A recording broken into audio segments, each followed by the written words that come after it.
Yeah, without the use of a character, I couldn't come up with much for the thumbnail, so I just wound up using the logo, my logo, and then featuring McSkinny.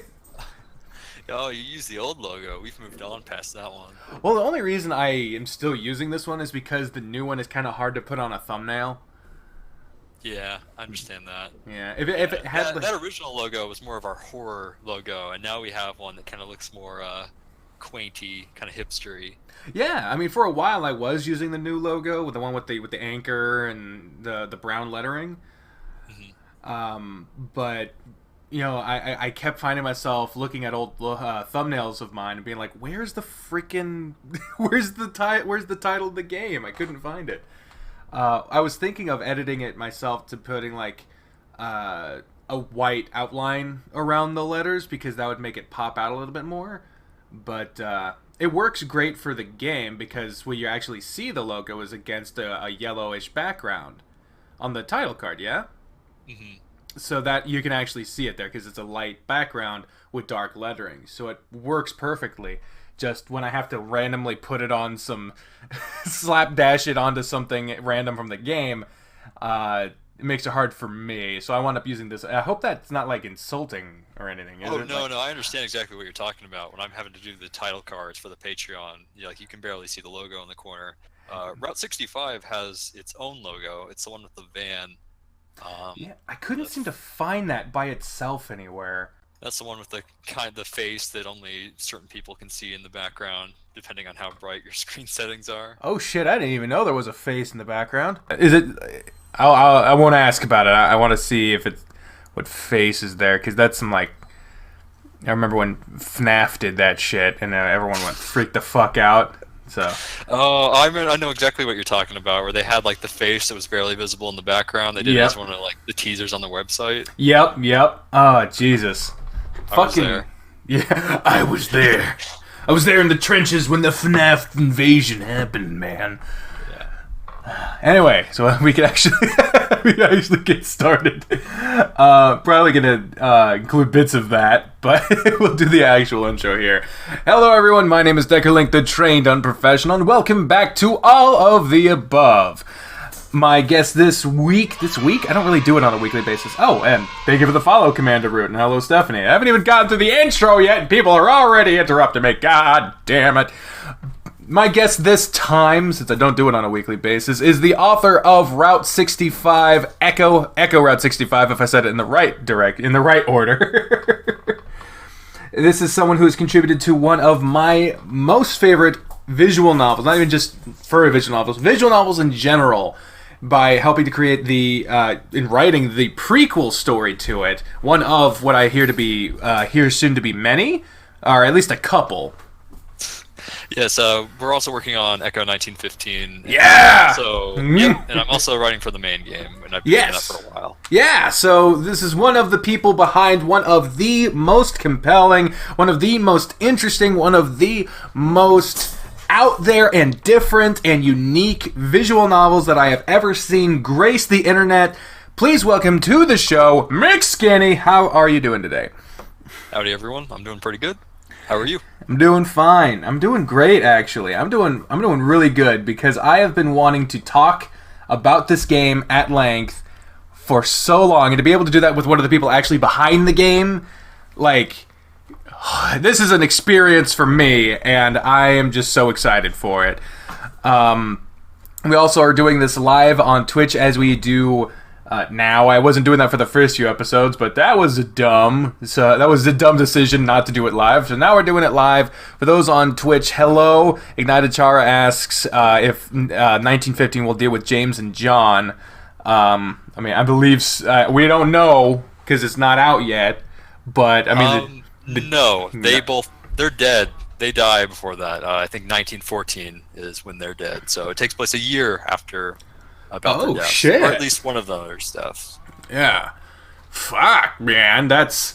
Ooh, God. I want to... See, that's something about Echo. Before we get into any questions, I don't want to call this gushing, because that's kind of, like, weird to do at a person.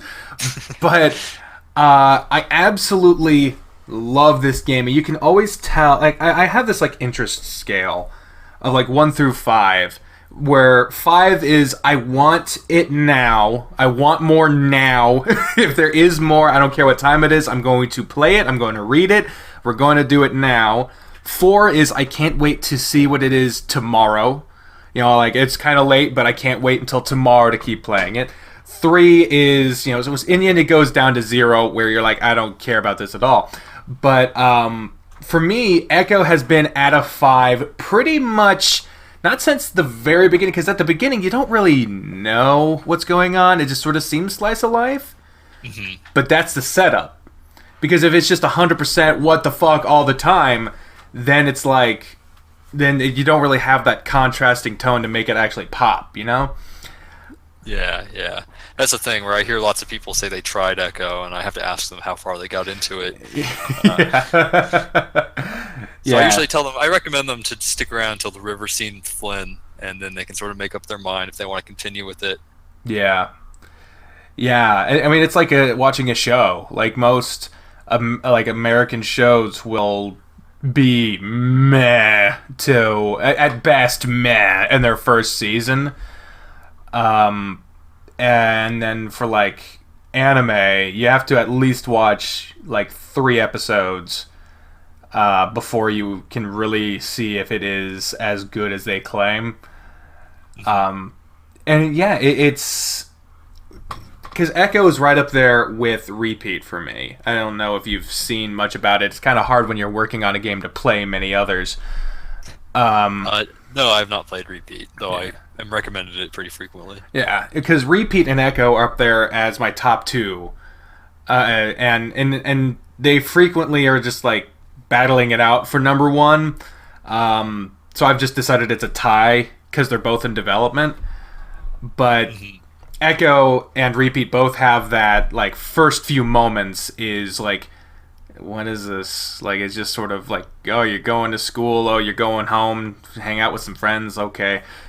But then that's the moment. So I think people need to be a little more goddamn patient.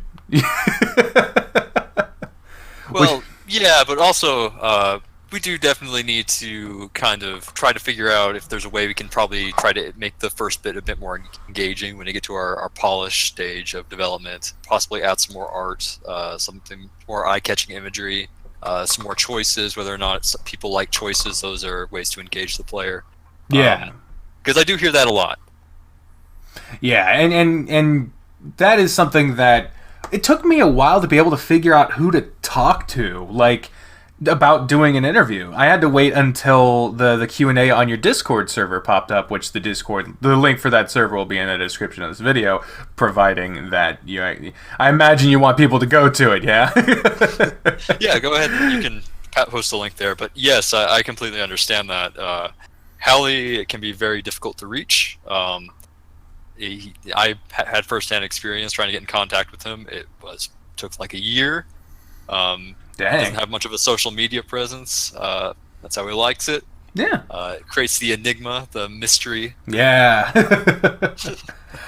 I mean, that is a perfectly understandable situation because, oh my god, I don't know how many times I have just sat down to myself and been like, I'm tired of being on Twitter, on Facebook. I'm tired of people knowing all this shit about me, or at least thinking they know shit about me.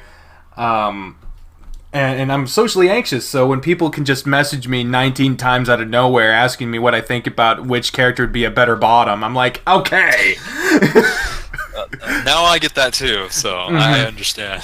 Yeah, I mean, there's a segment in this very interview talking back, and there were a lot of stuff where I have to screen some stuff because what? I mean, we're not going to be discussing spoilers in this one, yeah? Or are we going to do it in like a special spoiler room brawl segment, or what? Would you prefer to just keep it light on the story details? There's so much that there's not real. I won't spoil anything that hasn't been released yet, but we can talk about spoilers. Okay, we'll make sure to give proper disclaimers, because some questions I did dictate as like, these are about spoilers, so we can work with those as need be. So I guess going right into the questions of everything, a lot of people want to know what went into making Route 65, because I at least had not heard that this was going to happen. I had heard about 1915, but then out of nowhere, Route 65 comes up and it's finished. It's 1.0. I'm like, when? What the fuck? How? So what went into that? Like the process of starting it, who worked on it? What went into this? Because I'm very curious. Well, Route 65 was actually released last year. It's Shit. been out for a long time. Shit. No, it's fine. It was originally released sort of only for the higher tier patrons. I don't know if you've played. There's another prequel sort of VN for Echo. Have you heard of the Benefits one? I have not. Okay, that was worked on by our sprite artist and a fan named Gausk. He created it's for the $10 patrons, and it details sort of about a year, I think, before the events of the main game. It involves Flynn and Carl and them just sort of dealing with stuff. It's sort of a slice of lifey thing. It's pretty risque, which is why it's stayed at sort of the high level. Ooh, my. It's probably the most risque Echo content that's been released, including actual imagery. Mm-hmm. So if you want to donate for that, then feel free to. Damn, if I ever get the money, cause I didn't know. Like, is that blatantly said on like the Patreon tiers? Because I swear I would have looked at those, and I just did not. No, notice. it's not, and I definitely think it should be. I know some people were asking about that during the Q&A even. We could make benefits more well known because a lot of people don't know about it. I sure should. I think maybe Hallie just wants to keep some of the more sexual stuff under wraps until we've got more of the whole story going on. That makes sense. Reasons, yeah, especially with Patreon clamping down on erotic content. Mm-hmm. Yeah, they're getting the Puritans, man. I'm telling you. No, yeah. that is, oh god, because that is something that, as someone who plays a lot of furry visual novels, it's honestly started to piss me off, is the amount of people who are seemingly not at fucking all interested in the story, in the characters, in the development of the plot. They're just like, I can't wait to see more gay stuff out of these people. I can't wait till they fuck. It's like, do you want to know what's going on? No, they're just hot. I want to see them fuck. I'm like, damn it. Do you get a lot of that? I imagine you do, and how do you deal with it? Well, we're riding the coattails of Blackgate, which is a game that suffers from that sort of problem from its fan base. Poor Bane. I don't mean it's a problem in the sense that, like, it's the fault of the fans, those dirty heathens. How dare they? Or in regard to the fact that there is that sort of element of people that just want the erotic content. Yeah. And at that point, usually they'll just go to some place like 18chan and link all the images, and there's not much we can do about that. But we try to engage them with the story, because if the people who want to see the erotic stuff, the porn, they're just gonna look it up on image boards. But people who really want to stick around for the story, like what's going on behind here, that's what we're trying to capture. That's good, and that's a good attitude to have about it, because I can only imagine that if you were even a modicum more protective about it, it would drive you fucking mad. Well, currently Echo doesn't have any not safe for work image. Well, any CG art from Strange. We don't have any of that. We have the sprites, which the nude sprites, which aren't very often used, and not really in a sexual context. But yeah. Yeah, cause, I mean, I don't think that I in game have even come across them being used once. I mean, there's the scene with I've already played it, so it can't hardly be a spoiler if anyone's been keeping up with my series. But not everyone who's watching this will. Some people could just be interested in hearing more about the game itself. There is a scene where it gets sort of heated between two characters, but it's not. It's not. What you see is not sex. It's just sort of making out. Mm-hmm. And Yeah, I think Carl route is what you're talking about, right? no, I thought it's the Leo route. Oh, okay. Well, the Leo route actually, it's interesting you mentioned that. Like an update or two ago, the not safe for work scene in that was cut by Howley. He wanted to do some refinements on that. So right now there is no not safe for work. There's not relatively no not safe for work content in the Leo route because it's being fine tuned. Nice. I suppose. Yeah, and that is something that is hard about playing a game that is in development, is that if people get too attached to any one particular thing, they will just be like, oh, where's my this thing? And it, oh, jeez, because there was a moment in Repeat, Repeat, going back to that, where they had a sex scene with a character that a lot of people thought was really good, but the author was just like, this sucks. This does not have any place in the story. It doesn't add to anything. And so they cut it, and a lot of people who were just interested in that stuff were like, where's my scene? Brah. And it's like, you can still get the old builds. Like, if you already downloaded it once, you have it forever. It's not going away, but... And the pictures sure as shit aren't going anywhere. But... Yeah, I just feel like, especially because I had to curate a lot of the questions, I feel like people just get a little too focused on that one thing sometimes. But I guess the contrast to that would be the people who actually are really invested in the story. And I can imagine that that's like the shining gems, you know? They just stick out amongst the rest of the rocks.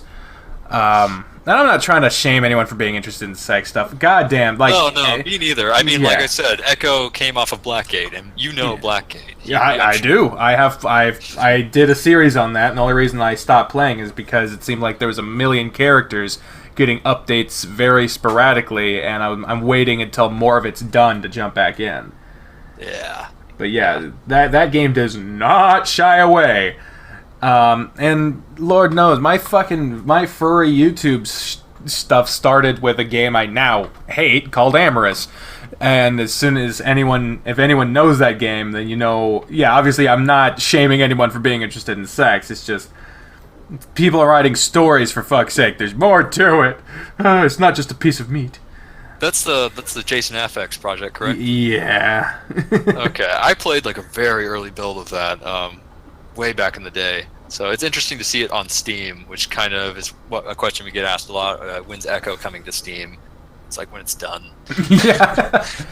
Yeah. I mean, what we'll need to censor will be an interesting thing, because I'm kind of curious what they have to censor in Amorous. That game is definitely pretty lewd. Oh yes, oh yes. I mean, its name is Amorous, for fuck's sake. I mean, if you look at the definition of that, you can see why there's a little bit of how the fuck did this get greenlit? But the weird thing is, I saw it was advertised. It's like there's a way you can unlock the not safe for work version from the Steam version. I'm like, well, if that's the case, then it's not censored, is it? Like, I just don't get how that works at all. Yeah, I think a lot of game VNs have things where they post a patch, and you can just download the patch, which will update the game to the not safe for work version.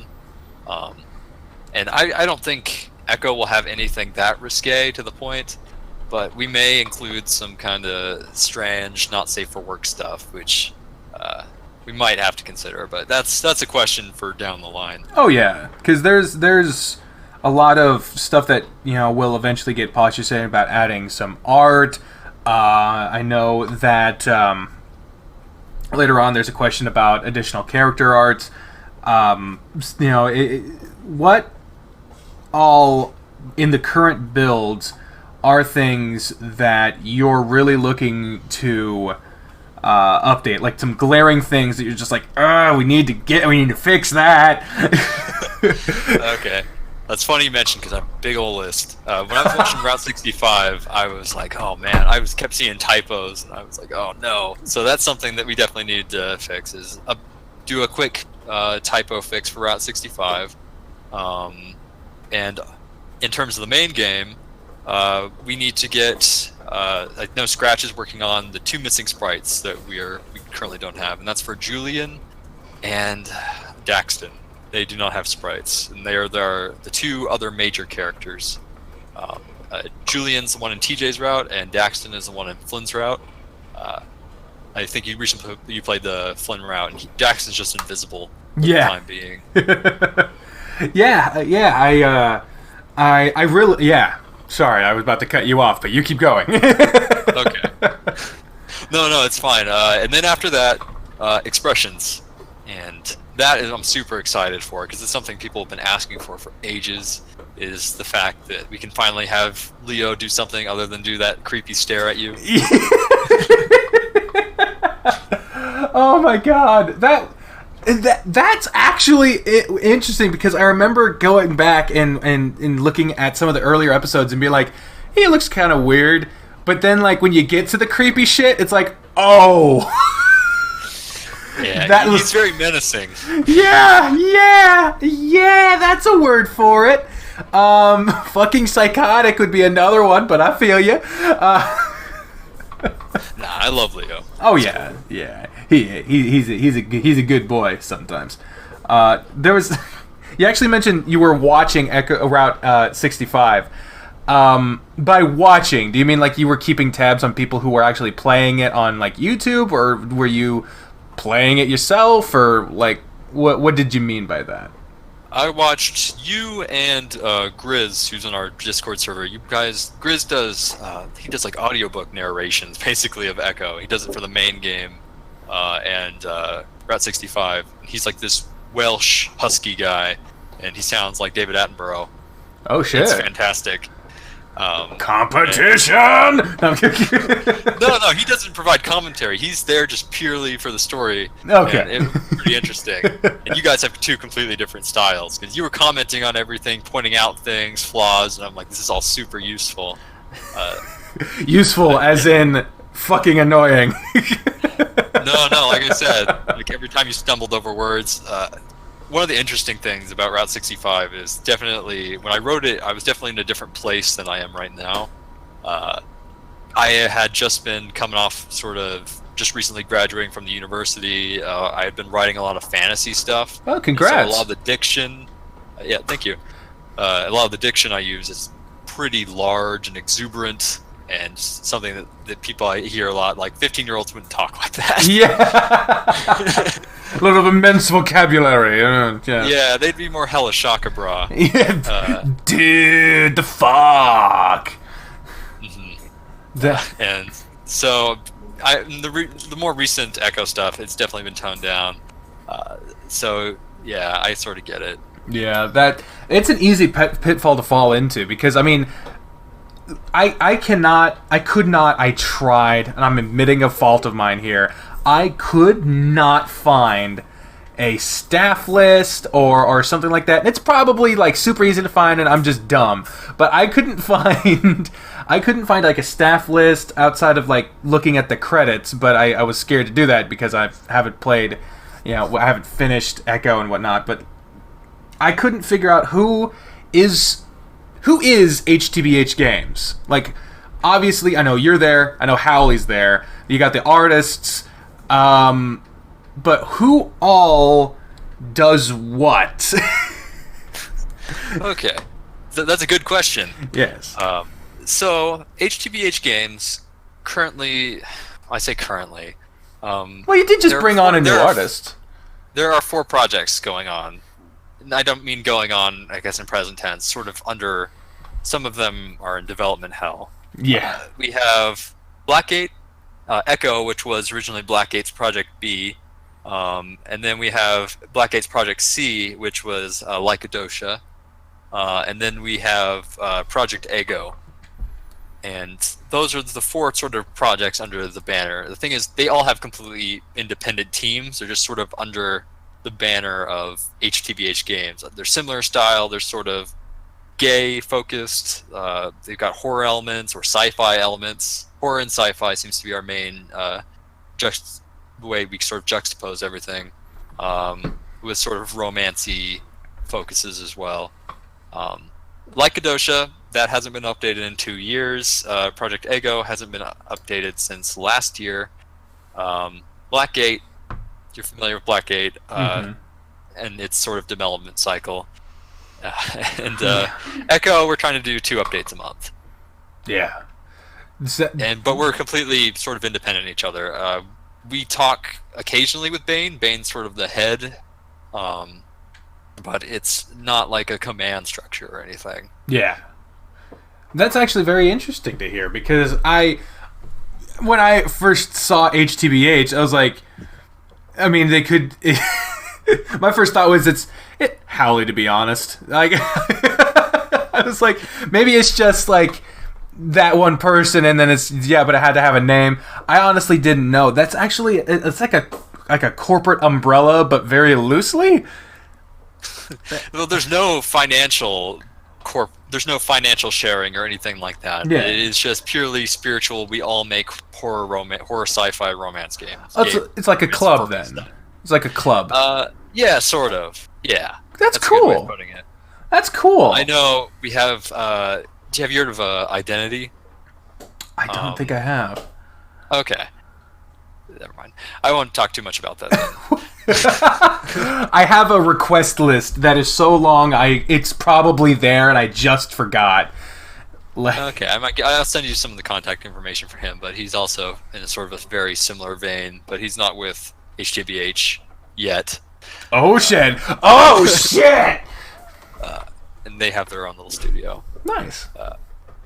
But yeah, that's HTBH games in a nutshell. That's really cool, because I had no fucking clue. So that's really good to know. That's because a while back I did talk to Bane, and we like had a lot of good conversations, and so I felt really bad when I was like, I can't keep playing to like these dead ends all the time. It seemed like every time a character's route would get to a point where I'm like, oh shit, what's this gonna to be continued? Damn it!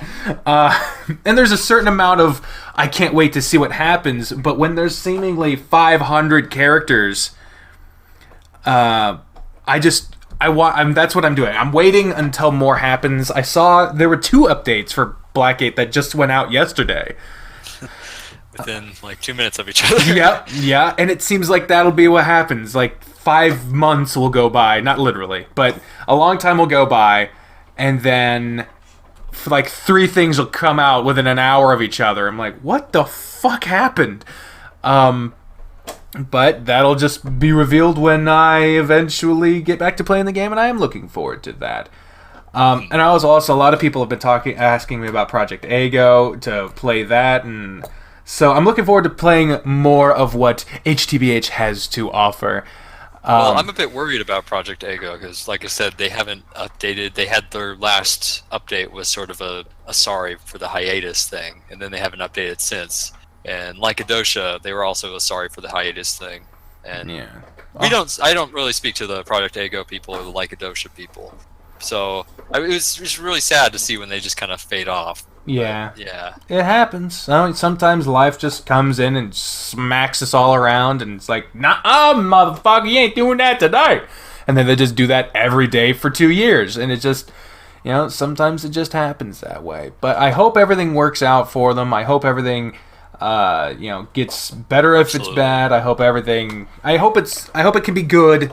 And should life bring them back to it, then I hope that their interest comes along. But if it doesn't, then it's just time to celebrate what is there, and I think that's the healthiest way to handle that. I think is to just be grateful for what we have, as opposed to being frustrated or mournful of what we don't.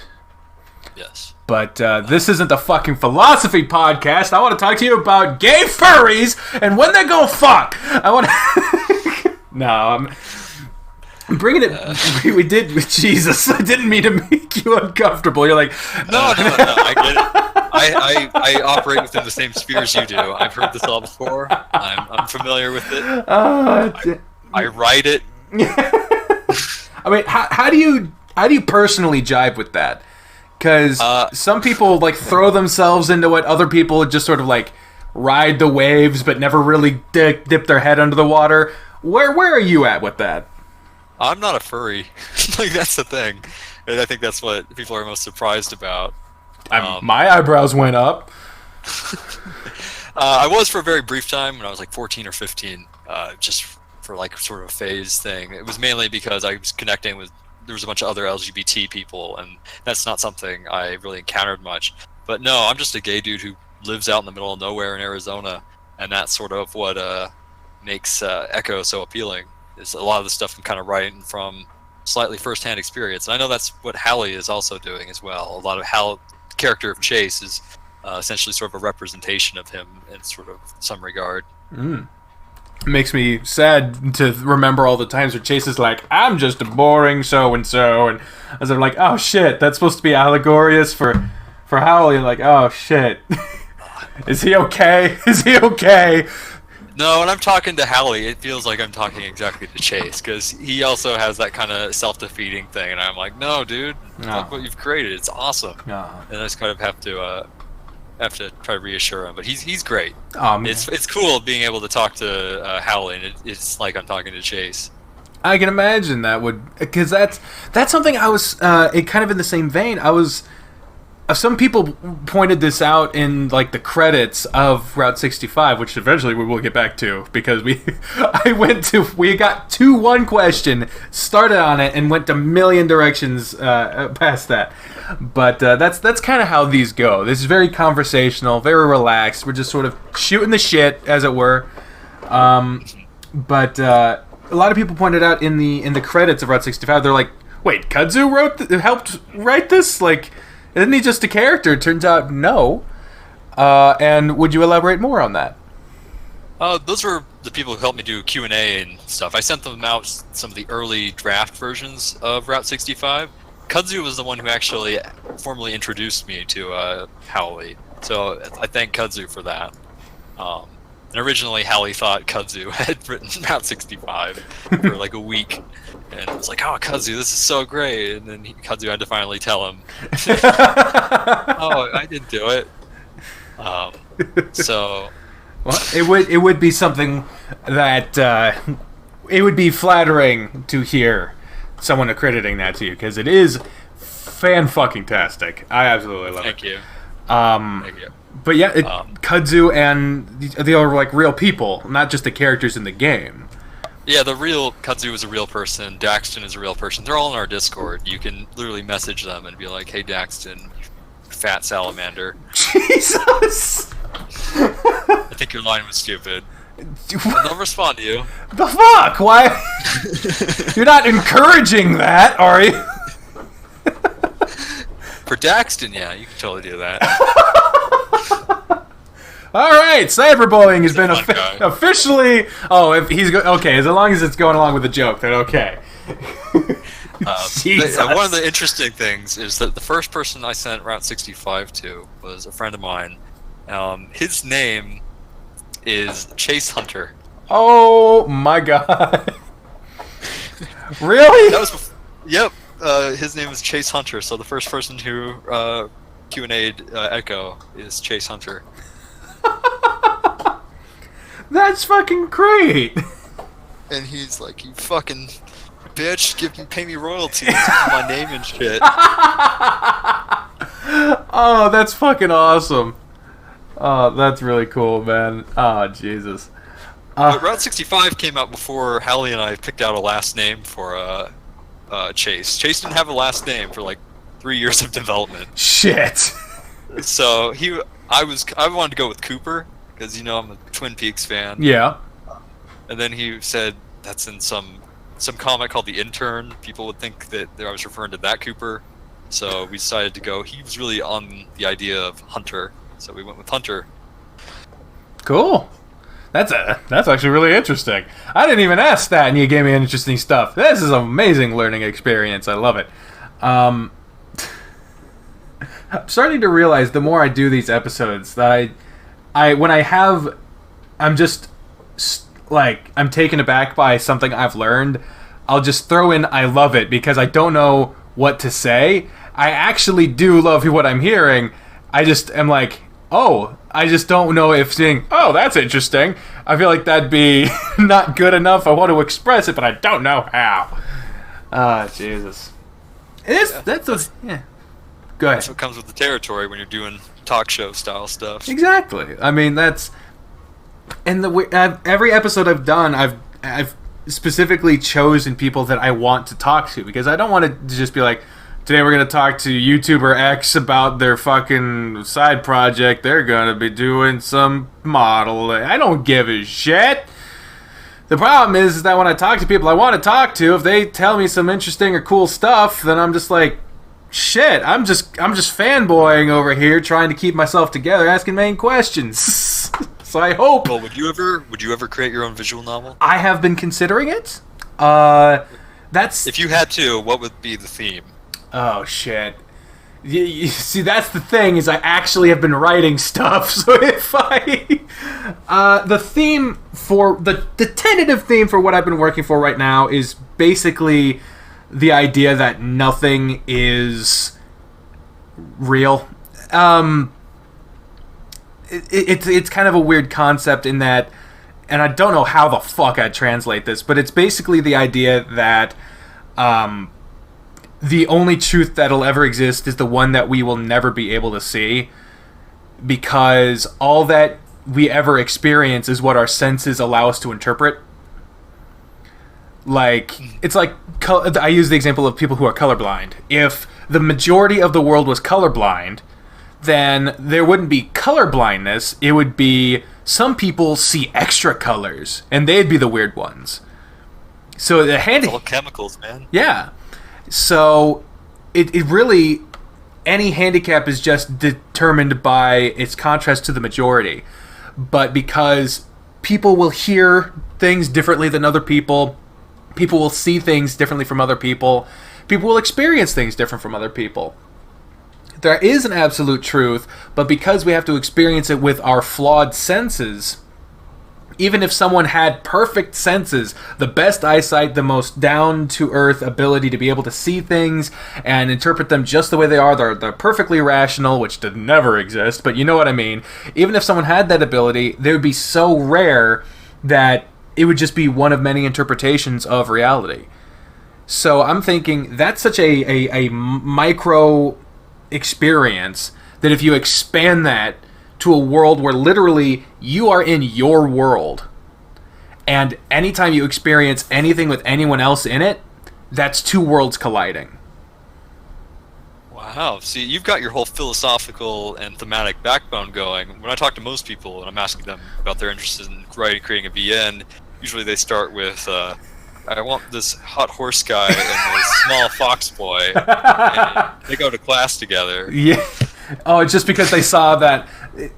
I will stop there. I almost went to a territory. I know what you're referring to. Oh, gee, you started it. God damn it! Hey, there's a reference to it in Route 65. I know. I wanted to say something, but I didn't. That's like you said that you watched it. And I remember back a while back on the Discord server, someone mentioned that. I don't remember who said it, but someone said that someone asked something about me or something, and no, they didn't even ask it about me, but they asked something about people who play stuff on YouTube. And someone said, oh, we know that DeckerLink, at DeckerLink guy, plays a lot of our stuff. I don't remember who said that, but it tagged me, so I went there and I was like, oh shit, they know? Oh god.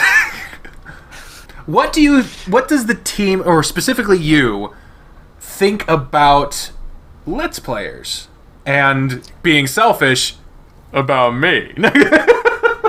Well, I've spoken with Hallie about it. He's flattered, and I think it's pretty cool. I guess the only concern, we didn't really even think about it initially, is the fact that there was Route 65 hadn't been released and it was behind a $10 paywall initially, and we were kind of like, maybe hold off on that. But if it's public, or if it's only $3, then yeah, feel free, go for it. Yeah, yeah. There was actually a God. I every time I see it in my folder, I want to do a Let's Play on it, but I can't because there's have you heard of Little Karibo? I have not. It's the person behind Yu-Gi-Oh! Abridged, and they also did select voices for Dragon Ball Z Abridged. they do stuff. But on their Patreon, they did a short linear visual novel about their like OTP of 2 characters from Yu-Gi-Oh! And it's completely voiced other than the narration. And I wanted to play it, and I wanted to play it just by myself.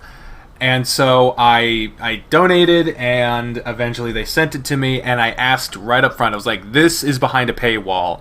Do you want me to not play this on my channel? And they were like, please don't, because 1, it has some sex stuff in it. You probably get in trouble. And 2, the artists, they contributed to it, but they don't want this to be their calling card. And okay. And 3, it is behind a paywall, so if you kind of gave it away for free, that would kind of defeat the purpose. And I was like, I totally understand. So I will not be doing... people might be disappointed to hear it, but I will not be doing a Let's Play of American Bakura Go to Come Town. But you can get it for relatively cheap at the Little Karibo Patreon, and I recommend it to anyone who is a fan of the series. But not plugging anyone else's shit, plugging your shit. Terminology, phrasing. That's what it is, phrasing. But yeah, that's probably one of the reasons why I'm poor, so I can't really afford to give much to people's Patreons. But the amount of times I've gotten trapped by accidentally downloading the Patreon exclusive build as opposed to the public build, and I'm like, oh shit, I gotta make sure not to play beyond a certain day, or if they rewrote something, I'm fucked, or something like that. Got to the point where I almost am scared to donate if I can, just because I don't want to, and I've asked various developers about this, I don't want to put anything on YouTube that is behind that paywall, essentially. But I'm trying to make the rounds, giving a couple months here and there of donations to various people. I just got to make sure to keep my mind clear of any behind the paywall stuff, because that is a slippery slope, my friend. Okay, I understand that. We're not very anal about that, so... Again, with the phrasing. Hey. Okay, I get it. Sorry! God! So, yeah, I was actually really surprised to hear Route 65 has been out for a fucking year. And so it's been out for that long, and I appreciate the people who hadn't mentioned it to me, because if I knew that was out there, and now you said there's another one, and I'm going to try to, when it comes to my ability to be able to donate, I'm going to try to get that, but I'll wait until I see anything that's public saying that it's going, and will it go public? How does that work? I think 1915 is going to be one of those which is going to be like $10 or $5, or it's probably going to be paywalled higher up while the regular updates come out. Mm-hmm. So while regular content might be like free, we might be having months where like all my updates are free for like the Flint and Jenna routes. And if Hallie's working on 1915, he'll probably, those will be the ones that are paywalled for $3, $5, or $10 depending on what he decides on. So regular Echo content free, but though the 1915 until it's complete is probably going to be paywalled. Okay, that makes perfect sense, and that I think that's good, because I get worried sometimes people will get the wrong impression about a game. They'll be like, "This is bad because of whatever." It's like it's not even at 0.1 yet. What, 0.1, 1.0. Jesus. It's not finished, so you gotta give it a little bit of a caveat to that. And even within those bounds, I think Echo fucking knocks it out of the park 9 times out of 10. It's good when someone who pays so much attention to the grammar like me, when you get to the end of an update, is like, I don't even care about anything like that I might have seen. I'm just like, oh my god, I can't wait to see more of this route. I want to know what happens. Holy shit. So at that point, I think you got a winner, when you don't give a shit about anything that was wrong and you just want to see more. That's good to hear. That's good to hear. Yeah. I like that. I'm glad. I'm glad that I've my 90. We have finished the Carl route. Carl is completely done. We might be doing some retools for the Carl B ending, but if you want sort of the full experience minus expressions and that sort of thing, Carl's route is the closest. Oh yeah, one thing I forgot that we're going to be adding something from Route 65 into the main game, cell phone. Basically, we're going to have a pop-up for a cell phone in the main game instead of just like italic text just saying what you're getting texted. You'll be actually receiving the text. Oh shit! So we're going to be adding that as well. That's really cool. But I think we're going to be waiting until it's like completely done before we retool the whole text messages. Make sure I mark down where that happens so I can edit it out of the main thing. If I had a pen in my fucking house that worked, it's 2 now. That's one of the main benefits of typing shit on computer. Computer doesn't run out of ink. Just one of my uncles used to have a coworker that he'd make fun of because the guy would walk around saying shit like, "I like them DVDs. You ain't got to rewind them." Yeah. But anyway, back to the actual shit. So adding the cell phone is really good because there's a lot of moments where that happens. And speaking of cell phones, there seems to be... Okay, we're talking about spoilers here. Are we going to intersperse them, or are we going to just save them all for one big clump? We can intersperse them. Okay. If you go play the game, if you haven't. Yeah, if you... there's a lot of things that are spoilers and that don't matter, and there are things that are spoilers that might matter, and some things you don't even know that are spoilers. Yeah. So it's sort of the context of the greater Echo puzzle. Yeah. Yeah, so go ahead. If you haven't played it, play it. If you have played it, play it again. It's good. Okay, so go ahead.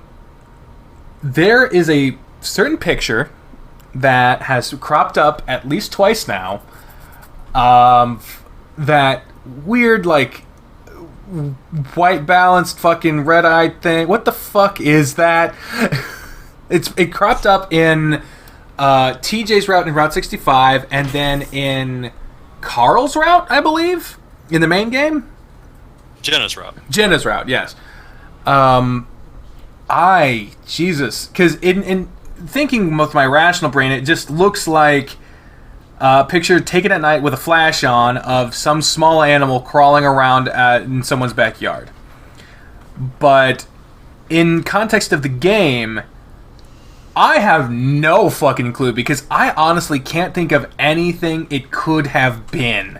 Because out of all the weird shit we've seen, nothing matches up to it. It just seems to be like an extra puzzle piece that doesn't seem to fit anywhere right now. Is there any... I saw a question by that from Akira Noodles.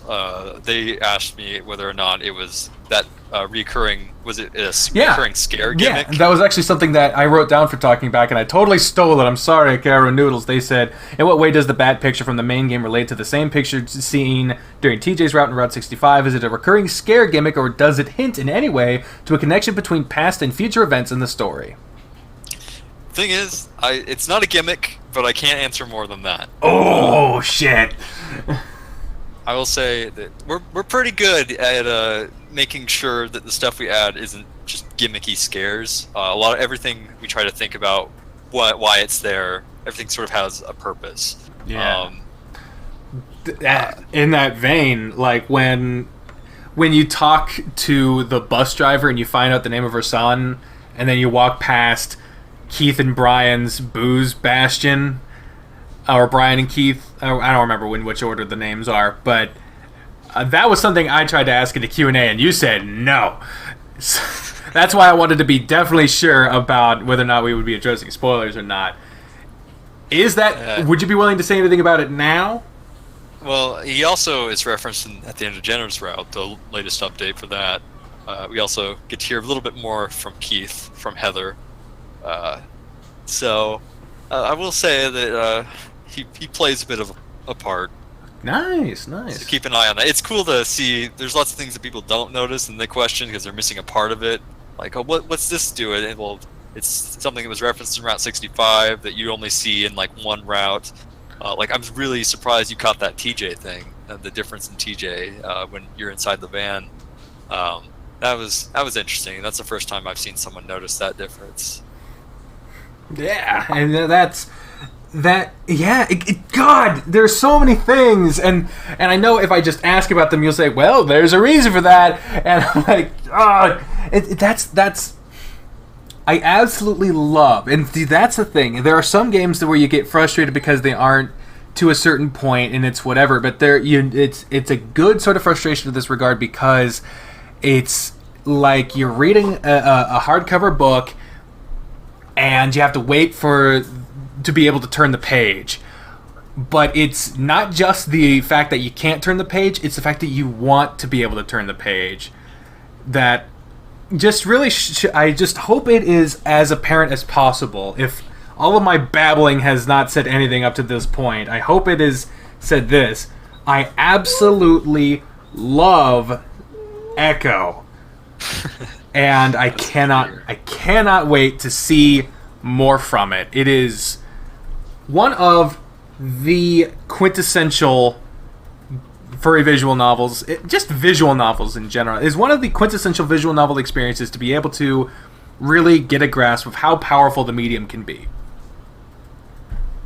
So, yeah, well, I mentioned like how everything kind of connects with each other and stuff, and how everything references. One of the issues that me and Hallie keep facing is the fact that if we want to change something, like recently we did a change for I think we changed something in Carl's route, which I won't explicitly say, but then within about 2 to 3 hours after the update was released, there was someone posting on 18chan a script from the latest Rempe code. And saying like, "Oh, look, they changed this in the Carl route. This line of dialogue. Check it out." And we're like, just God damn it, we can't get away with any tiny change without people scrutinizing it, because there's so many little details and stuff, and those little details matter, and people are sort of trained to focus on little details. So if you want to change a little detail, everyone's like, "Oh fuck, caught you." Yeah, because it's a daunting thing, but at the same time, it's like they are so invested that they're going through fucking script to find what is going on in this game. It is such an intriguing fucking thing. People are going through the most boring part of making a game, writing the script, just to find out what's going on. Oh, God. I think that's a compliment in a way. It might be annoying at times, but it's definitely, I think, meant to be at least a compliment. Yeah, I definitely take it as a compliment. That's good. It's good to hear that people are having healthy minds behind these things, because that's one thing I worry about if I ever do try to make a visual novel, is being like, the scrutiny. I don't know how I would deal with that. How do you deal with scrutiny? Scrutiny. Like people coming down on you and shit. I try to change it. I try to make sure I don't make the same mistake. Like after Route 65, I definitely tried to change the way my dialogue is phrased. Try to stop sounding like I'm typing in some fantasy novel. Try to be more appropriate to the setting. Mm-hmm. Yeah, so I definitely try to from then on try to improve, and when I can, go back and change things. Yeah, that's what I usually do in terms of just general typos and whatnot. Cool. See, that's good. Like, you're actually just taking the circumstances, putting into positive action. That is the best. That's the best way. That's the best way. But now, bringing it back to back to the actual questions I wrote down. 90% of this has not been on any of the notes I've actually made, and it might seem like it. So, what are some of these struggles in writing a prequel? Because you're writing a prequel to a story that hasn't been finished yet. What are some of the perils and pitfalls in writing down a solidified past to something we haven't even seen play out fully in the future? So, the funny thing about Route 65 is it was written before I really had all the spoilers for what eventually happens. And then, basically, it was presented before Hallie, and then we were like, okay, let's change some stuff. And that's sort of how Route 65 was done. So, it was originally written sort of with my sort of general idea of just from what I had seen and played, and from interactions with kudzu and things like that. And then it was retooled slightly to adjust for the events that will happen in the main game, or things that I may have missed. Yeah, because there was a lot of, in the credits, like, writing consultant, like, a lot of consultation went into it. So that, was there any, like, big cut content moments when keeping it closer to the story that you would like to delve into? Oh, absolutely. There was, yeah, I think you might have noticed it in the Flynn route, when Flynn says, "Never mind." There was a lot more to that, and then we decided at the very last minute, right before we released it, to change some things, because it got a little different. A little different, you say? Yeah. Basically, it probably would have made Flynn look like a bit more of an asshole than he actually probably would have been. Maybe not an asshole, but kind of fucked up. And I think you can probably sort of guess where that went originally. I did hear a rumor. We had an image file that was actually left in the game that we had to delete, which kind of references to that. Yeah. Alternate path. There was a rumor that I heard that there was an exposure of sorts. Yeah. I think you can hear my dog in the background there. Quiet. Well, Yeah, it's a little spoofy. It's being whiny. If he keeps it up for too long, he probably has to go outside. But yeah, I did hear that there was that rumor, and that apparently, were they all supposed to be like 18 or something? Was that actually a part of it, or was that just someone speculating? hold on, I have their ages here, because in Route 65, Chase is 15. He's 15 years old. Carl has just turned 15. Was 14. Leo's 17. Jenna is 16. TJ is about 13 or 14, and Flynn is 18. Yeah. So everyone's de-aged to the appropriate age they would be in 2008.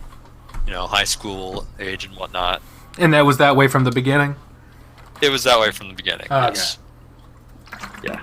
Because the same person that postulated to me that there was the scene that we were referencing just a little bit ago also said something about how apparently from the beginning they were supposed to be like 18 or something, and I was like, how the fuck would that work? They made it very clear that this happens way before. But okay, so this is actually something that I want to clarify this, because a lot of I've been having this back and forth between a few people in comments or whatever. I thought, for some reason, I can't remember if it was specifically mentioned in the game or if someone mentioned it to me, but I thought that Echo took place either in New Mexico or Arizona. But then a big deal about how it was Mormontown was made in Route 65, which led a lot of people to thinking that it had taken place in Utah. Well, the thing is, the real Echo is in Utah. The real Echo is located in Utah, but the thing is, aesthetically, in terms of environment and whatnot, the Echo is based off of, physically, Vulture City, Arizona. But we took the history of Echo, Utah, and its sort of demographic background, and we sort of incorporated sort of a mishmash of both of them. So Echo is not really a real place. It's not really the Echo, Utah, even though there's a few landmarks which pop up, like the Echo Lake in Utah, and the motel. That's all there. The diner. Oh shit! So you can actually go to that place. Did you physically go to those places, or are you like borrowing pictures that were taken elsewhere? Or? No, Hallie did, and that was his big influence for starting writing. Is he actually visited that town, and he sort of imagined being trapped there as a kid growing up. Wow. And that's sort of how we started coming up with the background. He had an idea for these characters, and then he had a setting for them. And so that's sort of how the idea came about. Damn, dude. That's actually really cool, because sometimes you don't know where these pictures come from. You don't know if they're like from just Google Images or some shit like that. But no, you actually went there. That's really fucking cool. People are saying like we're Coleman Echo, Utah, and they're gonna go there. They're gonna be tourist attractions now. That's where it's gonna be. That would be nice. Yeah, I grew up around Boulder City, so I've been around there. I know the place, and it was really cool to kind of hear that was the inspiration from it. Nice. I can definitely relate to that. The town I grew up in had less than 100 people too. It had a small cafe, had a church. We didn't have a lake necessarily, but we're near near a nuclear power plant, not too far away. Jesus, and it was called Admire, so I can understand being from a small town with a weird, kind of an odd name. A town called Echo, a town called Admire. I relate to it. Yeah. Wow. Yeah, and it was in Kansas. Like Admire, like Admire, Admire. Yeah, it was named after like a baseball player who had the last name of Admire. And so it's pronounced Admire as opposed to Admire, but it's spelled exactly the same. Interesting. Yeah. I admire you, Admire. People in the background talking when I'm on a damn podcast. I swear to Jesus, but yeah, it's interesting. You mentioned the photos and whatnot. Currently, where I'm at, you know Tombstone, Arizona? Yeah. I live right around there. So I live around Tombstone, and there's this bar on the outside of town. It recently closed down. It's been operating since the 60s. I think it's called Dylan's. And it's like this really creepy-ass bar. Like, their lights are all red, and they kind of have, like, ceramic statues everywhere. The interior is really cramped and dusky, and it just shut down. And we got some really good pictures of that. And they're going to be sort of altered and edited, and they're going to be used in the next Flynn update. And I'm really excited about that. So a lot of the pictures that we do use and whatnot are from sort of local areas. That's cool. That way you don't have to worry about like who owns what pictures, who, what, and when, where, and why. It's like these are your fucking pictures. That's really cool. Because that's if I am remembering my Flynn art correctly, that's going to be the reservation. Yeah. Yeah. Well, it's off the reservation, but yeah, that sort of bar. Nice. Inagami the Hound mentioned in the comments that Admire, Kansas has a population of 156. See, you don't know how micropolitan areas work, if you believe that number. Micropolitan areas include all the little farms for like miles around the actual city limits. The actual city itself has less than 100 people. I lived there for 16 years. I know the goddamn population. I know because they all hated me. So that's sort of possibly why Echo kind of resonates with you, right? Yeah, I mean, every time there was a little bit of like small town humor, like talking about like the queer the otter likes it up the ass or something like that. Like, there's always it just rings home a little bit to me. Just hearing people talk like that, or the diner that the questionable diner with the grease and the roads being kind of screwed up, and good God, it really hit home for me just how, because I didn't grow up in Arizona, I grew up in Kansas, but so we had a little more green around, but Jesus. Whenever something like that was written, or you'd see some of the population, or especially the meth problem, holy shit. Like, yep. I just remember like walking around my hometown and seeing all these trailers kind of out in the woods and being like, oh God. Oh God. Just thinking like... Yeah, that's a big small town thing, where like no matter where you go, there's always that sort of trailer in the backwoods. Mm-hmm. It's kind of shady, and that's where the Brian character comes from. He's actually based off the Puzzle Box Killer in New Mexico. Oh shit! Who operated in sort of a similar capacity. He had the whole mirror on the ceiling and everything.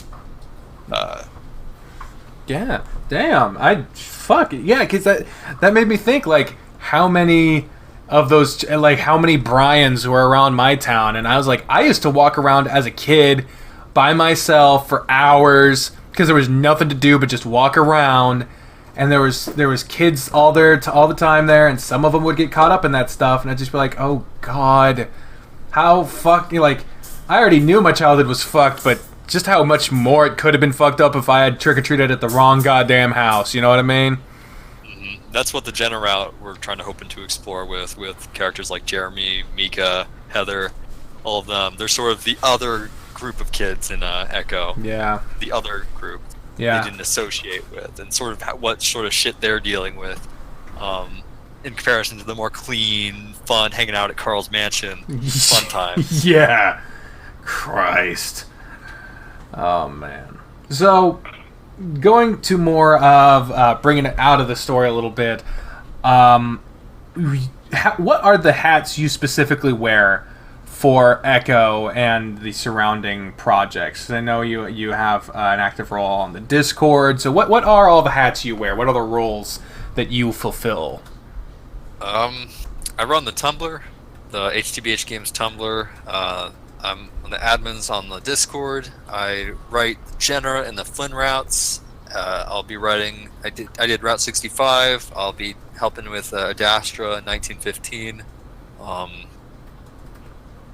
Yeah, pretty much that. Cool. What can you sell me on the Tumblr page?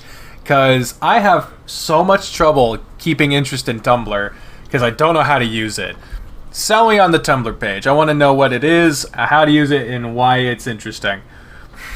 Okay, so basically it tells you whenever there's a new update, and also anytime there's new character art, new fan art, anything like that, we'll post it there. I'll link to whoever did the art. So if you want to see a bunch of cool Echo fan art, cool Blackgate fan art, it's all there in the HTBH fan page. I'll post it in your Twitch if you want to take a look. Awesome.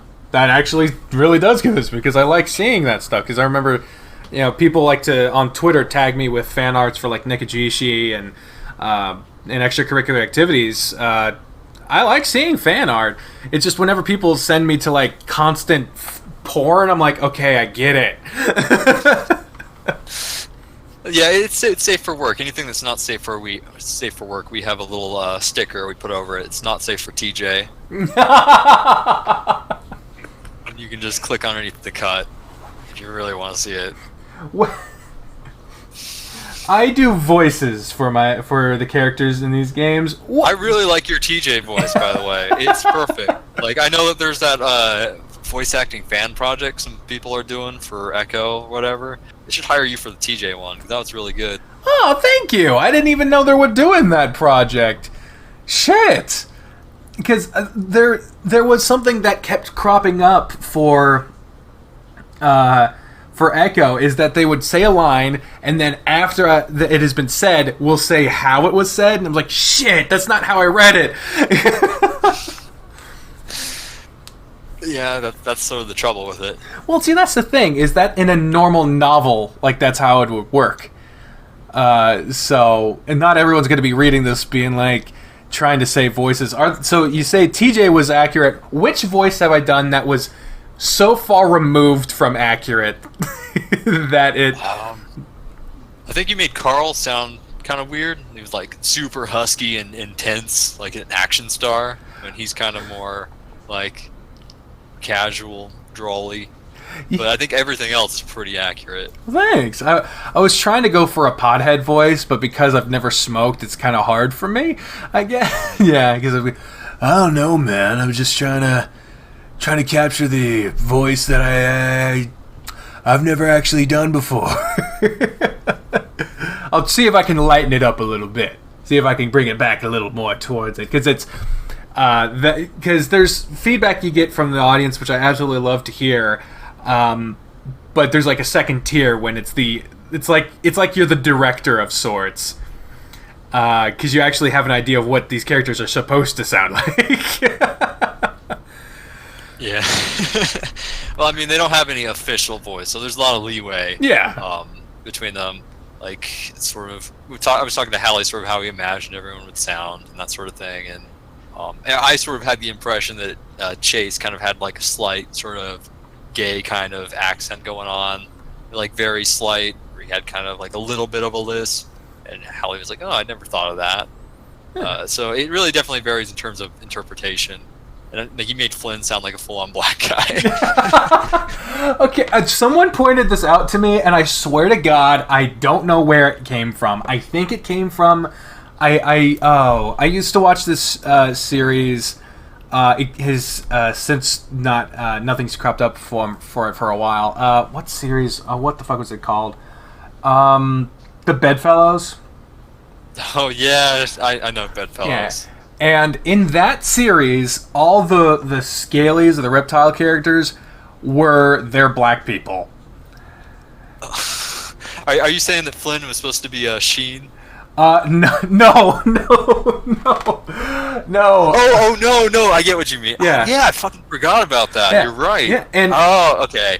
Because there was an interesting thing where people were. I did some line. There was some line in one of the Flynn updates where it was mentioned that lizards didn't frequently occupy places of government, but there was this rumor that they were secretly controlling everything. Yeah. And people were saying that was a dog whistle for Jewish people, and it was offensive. And then Hallie and I were just like, "What the hell?" No, that's. So we were debating whether or not we needed to change it, and that is blatantly a reference to the like the Illuminati rumor. The whole like that's reptilians running the government. You know, you see the pictures of like Obama but with scales and like a snake eye or some shit like that. Like that's obviously just a reference to that. Like people. Yeah, there was an old TV series in the 60s and 50s called V, which was all based around that premise that the government was ran by alien reptilians. Yeah, so that's I think where a lot of that really started. Yeah, I don't think you need to change that. I can understand why some people might see that, but I think that's just another example of people looking for something to be offended by.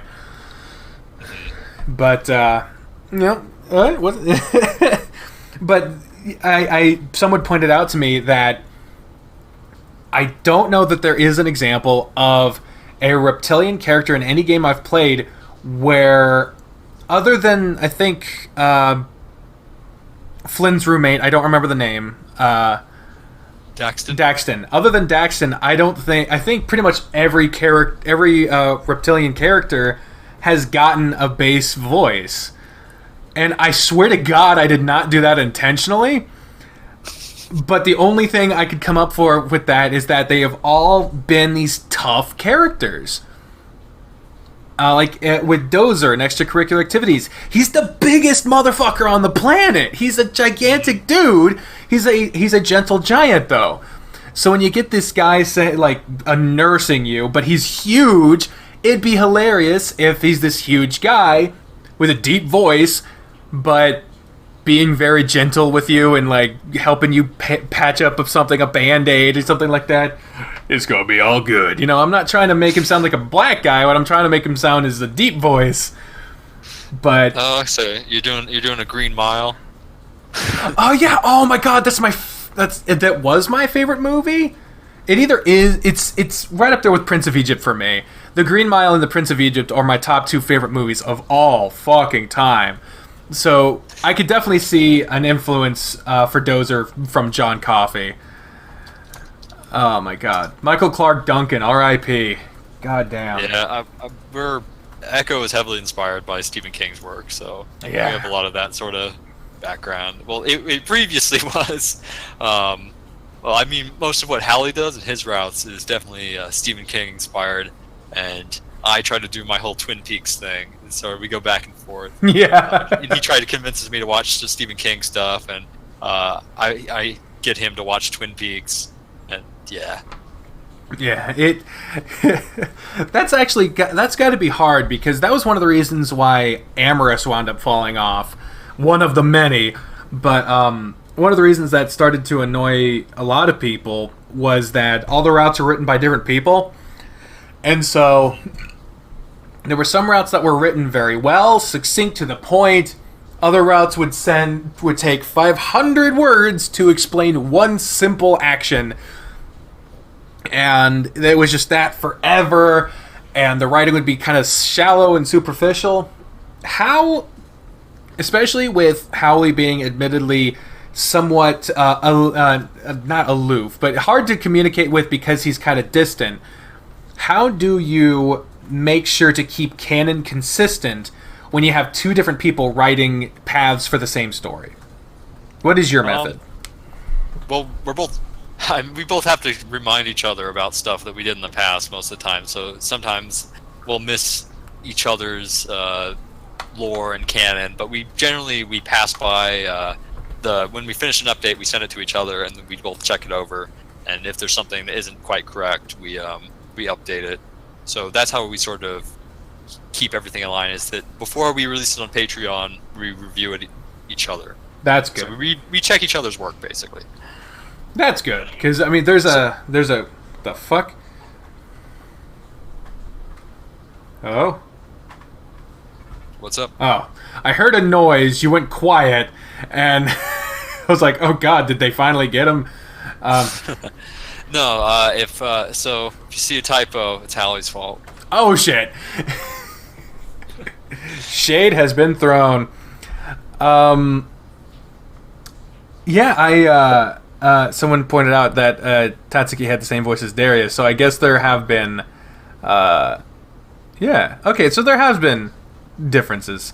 Okay, I wanted to make sure that wasn't a 100% thing, because I don't like 100%, and when it comes to doing voices based off of culture, that is not a good 100% to do. Oh man, it's awkward.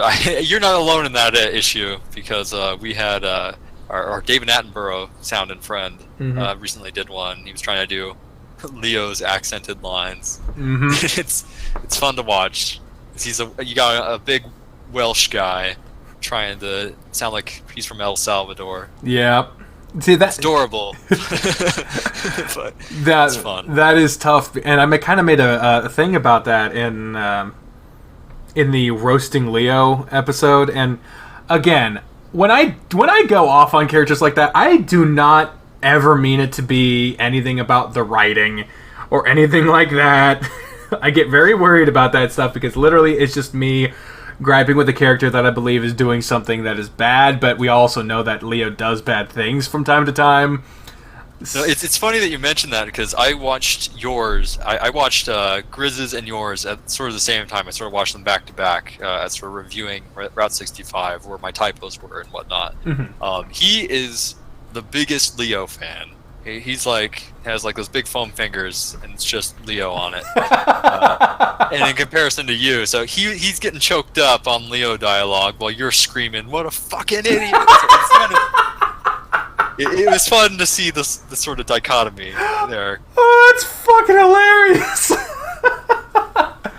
I just don't want it to ever seem like I'm coming down on you or anyone who's involved in the writing of the game. I just have my raw first reactions, and a lot of times they are unpolished. They do not represent my later upon reflecting feelings. But in that moment, Jesus. But anyway, yeah, it's funny. It's funny when you can counter lots of moments where you point out things like that doesn't make sense. It doesn't, and I'm just kind of sitting there knowingly. Yeah, that's always. Why wouldn't you do that? He's acting like a fucking bitch. It's like I know why he's doing that. So that's fun. That's not something I get mad at. Yes, Monkey. You know, you don't have a clue what's going on, but I do.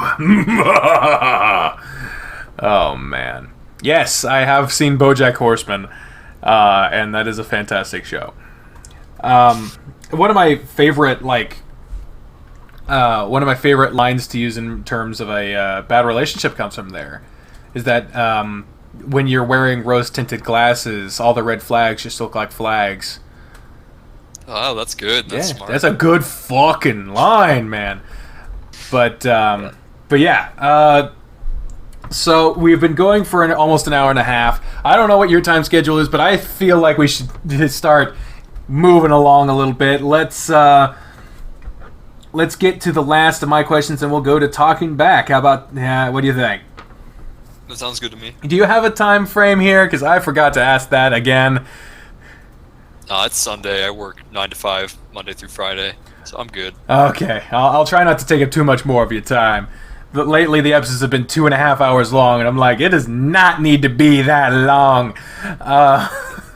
Well, you've got more people on, so I was checking some of those. You had multiple people. Yeah. So, yeah, that makes sense. Yeah. So, what are other visual novels that have your attention right now? Like, things that have been on your horizon that when you look up from your work computer, you're like, that game could be kind of cool, or something like that. That's interesting. I was just talking about this the other day on the Echo Discord. Basically, when I'm writing for Echo, it's really difficult to get into other visual novels because the whole time I'm playing them, I'm like, oh fuck, they're doing this so much better. I need to go work on mine, make it better. Or, oh, this is really good how they incorporated this choice system. Or, look, they have a cell phone thing. You need to get to work on that. So the whole time I'm playing them, I'm just dogging on myself to get back to work. Aww. So it's hard for me to enjoy straight up regular visual novels now. But in terms of recommendations, I know Identity's out, and that one's, I guess I would recommend that one.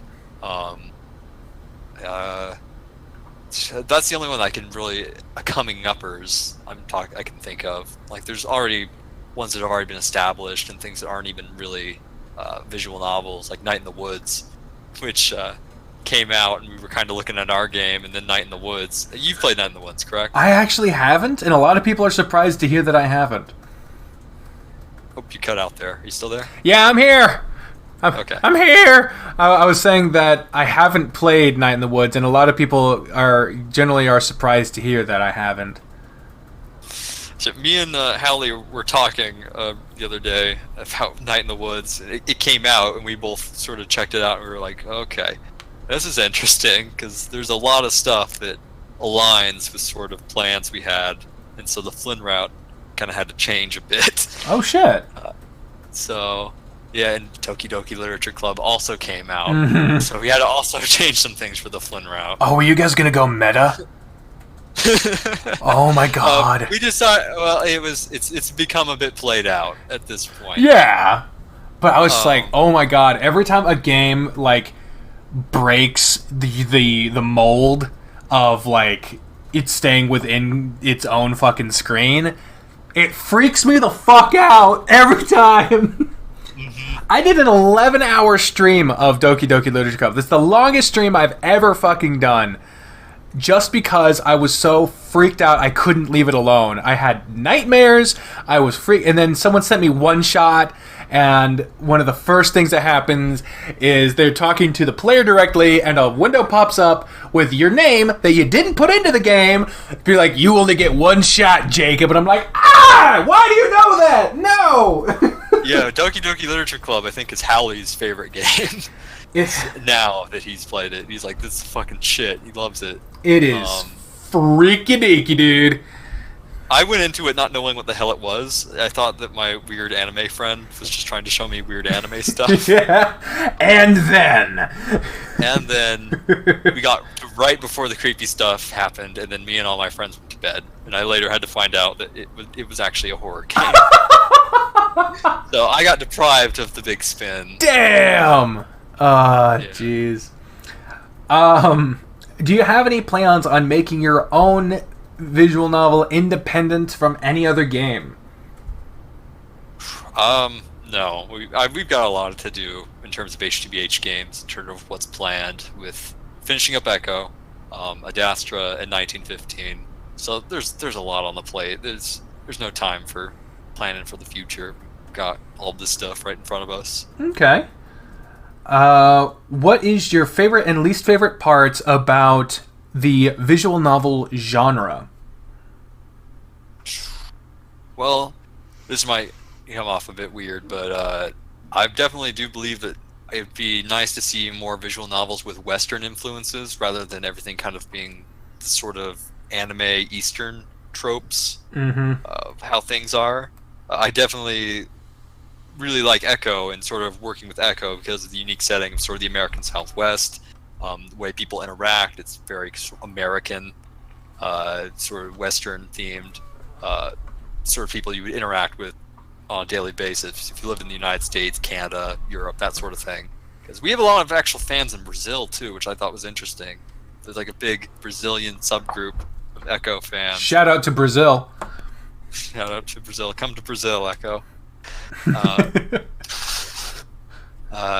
Yeah, I really would like to see more sort of coverage of topics that aren't necessarily teacher, classroom, 14-year-old girl with pink hair and big eyes. Yeah, I mean that's.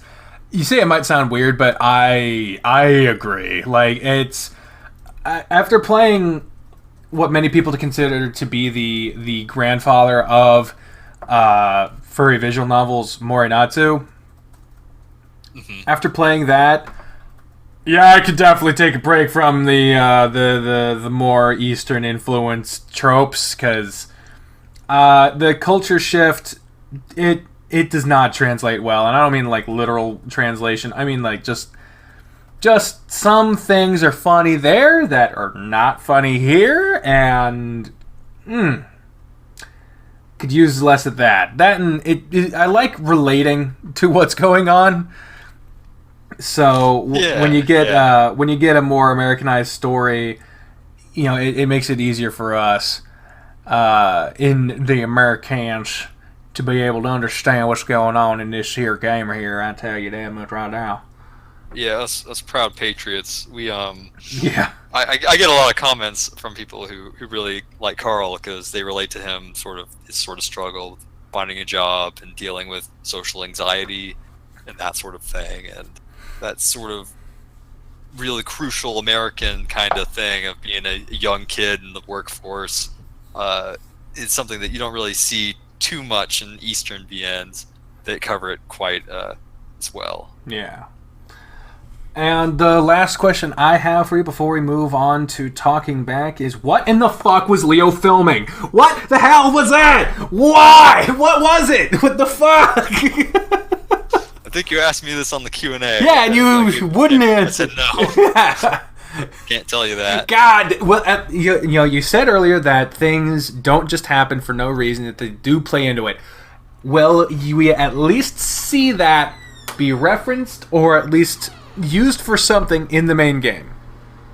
Everything's there for a reason, and I think when it's all out and it's all there, you'll see what the reason was. Is sort of what I'm kind of okay. So I'll say that. I will keep the faith. I will keep the faith. Just keep it in mind. Everything's just something to keep in mind when you're playing. Yeah. Like, why'd that happen? Just keep that in mind. Why'd something happen? Yeah.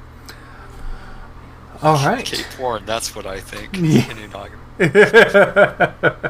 Thank you, Inagami Down, for contributing to the conversation. It's interesting. I've seen a lot of theories of stuff, and it's kind of cool to kind of see what people will have to think. Yeah, because my current could you turn the fan off in the bathroom, please? Thank you. My current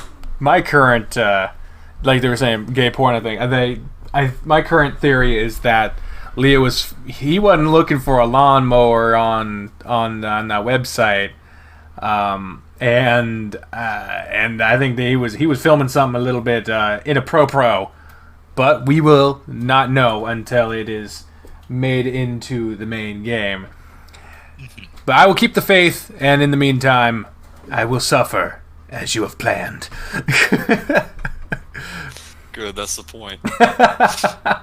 So, moving on to the fan questions. In the Talking Back segment, we have the first couple questions came from Damn You Emron, who submitted like 1 million questions, but I only chose 2 because I didn't want this just to be talking back from Damn You Emron, but also a lot of them were just kind of, and as I say every time before we get into this, these are a curated list. This is a curated list of questions. These are not all the ones we got. Some of them were repeated ones. Some of them were ones that were blatantly asking for stuff that I know won't get answered. Some things just sucked. So there are a lot of reasons why if your question didn't make it in, it wouldn't have. But don't just assume that if your question didn't get in that we either didn't see it or that we thought it sucked, because sometimes just 5,000 people ask, what inspired the game? And we kind of already kind of went over that, I guess. We just, did we? Did we actually go into why? Yes, we did. Yeah, okay. Because I feel like we went into what happened or how it happened, but what made you want to write a prequel? Well, okay, hold on. Well, okay. One area of sort of the main game of Echo, it's mentioned but not really kind of thoroughly explored, is sort of Chase's initial relationship with Leo. Like, you see them, you hear references of them being together, but it's not really understood why, because they're two very different people. We kind of wanted to more explore why these two fell in love and sort of what circumstances that was, and sort of what Chase's relationship with his friends were as kids before they got essentially split in two, where Carl and Flynn and Leo had to remain in Echo, and Jenna, TJ, and Chase, they all went off to college. Sort of to see them kind of in their element in a way that you don't see during the main game. I thought that was something that was worth taking a look at. Yeah, I like it too, because I like getting to see more stuff, because obviously when I heard there was a prequel about them as kids, my first thought was, oh my god, we're going to see what happened with Sydney. And then when it wasn't that, I was like, oh, what the fuck could this possibly be about then? And then it turned out to actually be a very important part of the story. Not in terms of like these like monsters that have been roaming around and the possessions and whatnot, but it's more like the characters, the world building. It's shit that actually fucking matters. You can't build a skyscraper if the foundation is made of mud. You know, it's kind of fucking important. So I really like the fact that you guys are making prequel stories and these offshoots. The one, it's said about Flynn and Carl and working on 1915, and I just really like that it was made. I do like that a lot. I do. But getting into sure. No, go ahead. Okay, but getting into Damn You Emron's actual questions. We got to start it off with. You got to start it off with one of these. Do you think Chase x Leo or Chase x Flynn would be the better relationship? Well, I'm the one who's riding the Flynn route. Oh, that's a tough one. It's interesting because there's a lot I want to talk about Flynn. But the sense that you can't really talk about his character too much because he's very mysterious. Yeah. And he's left very mysterious for a reason, which might be covered a bit more later on in his route. I'd say they're about equal in terms of validity in choosing them. Like if you're Leo and Chase, and if you're Leo and Flynn, those are both valid options. And I know that's a complete cop out. They both have some serious cons. Mm-hmm. Flynn especially, Leo extra especially. Leo's what they call it, what the Tumblr calls problematic.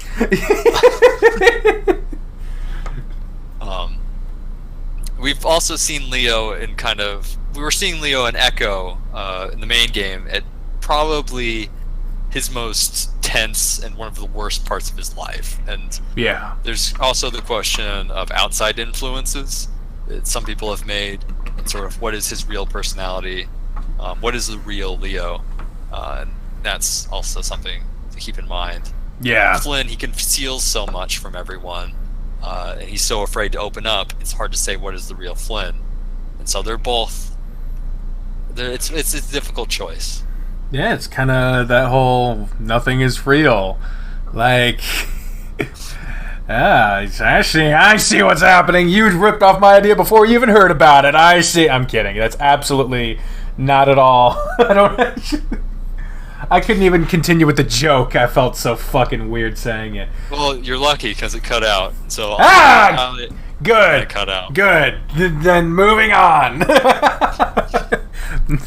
because it was a dumb joke. So moving on to Damia Emron's second question, I paraphrased it to because I was kind of a little confusing, but basically it's, what are the plans for any additional character sprites?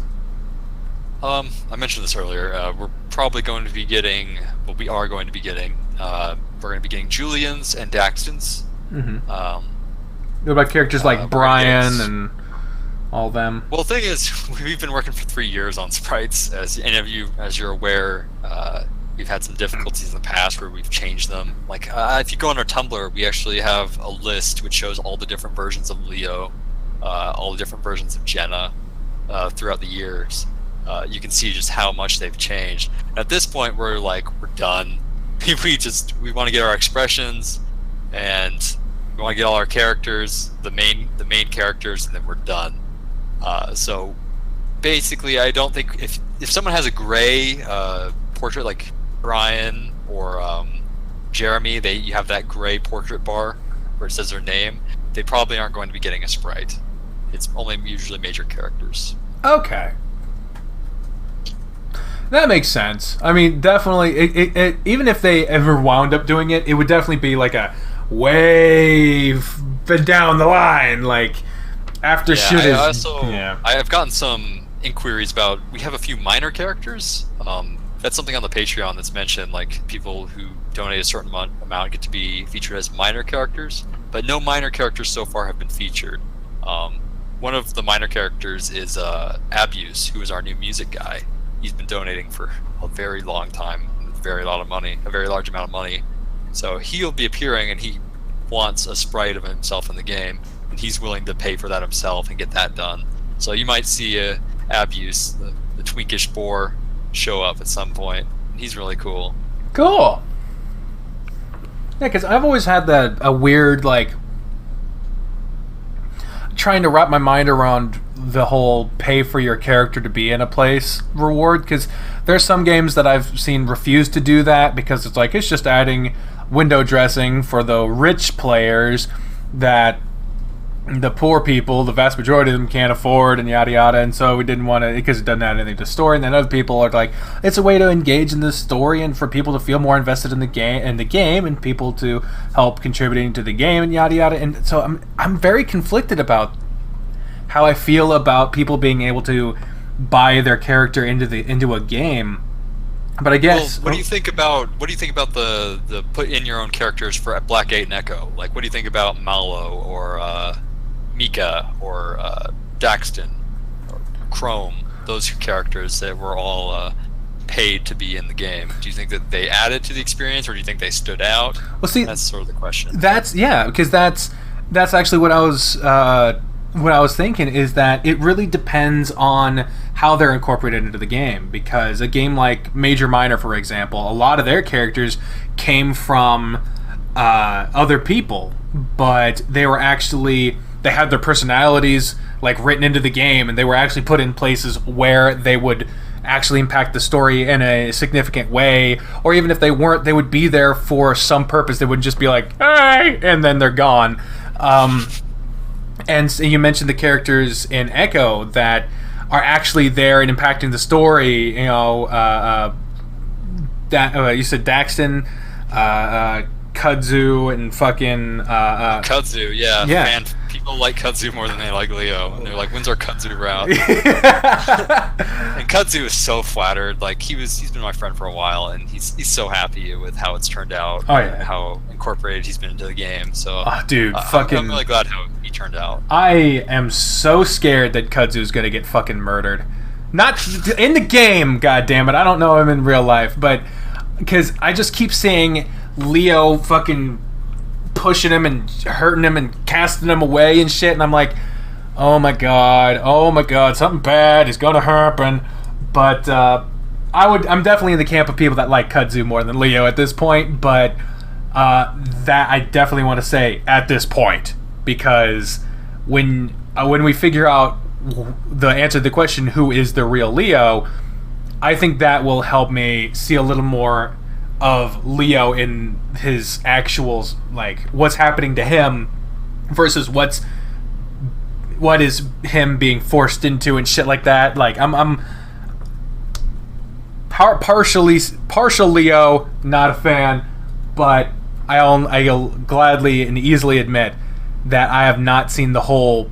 I haven't seen enough of Leo to be able to adequately judge the character. But as far as the characters being put in the game, as far as I'm concerned, if they are written into the game with a level of consideration, with a purpose, and well integrated, then I have no problem with it. Because if it's just blatantly, I paid to have my character be some random fuck, then at that point I'm a little meh. But at the same time, like, sometimes you just gotta have minor characters, like a waiter in a restaurant, and you have richer players that can help contribute to a game, and a game needs a budget.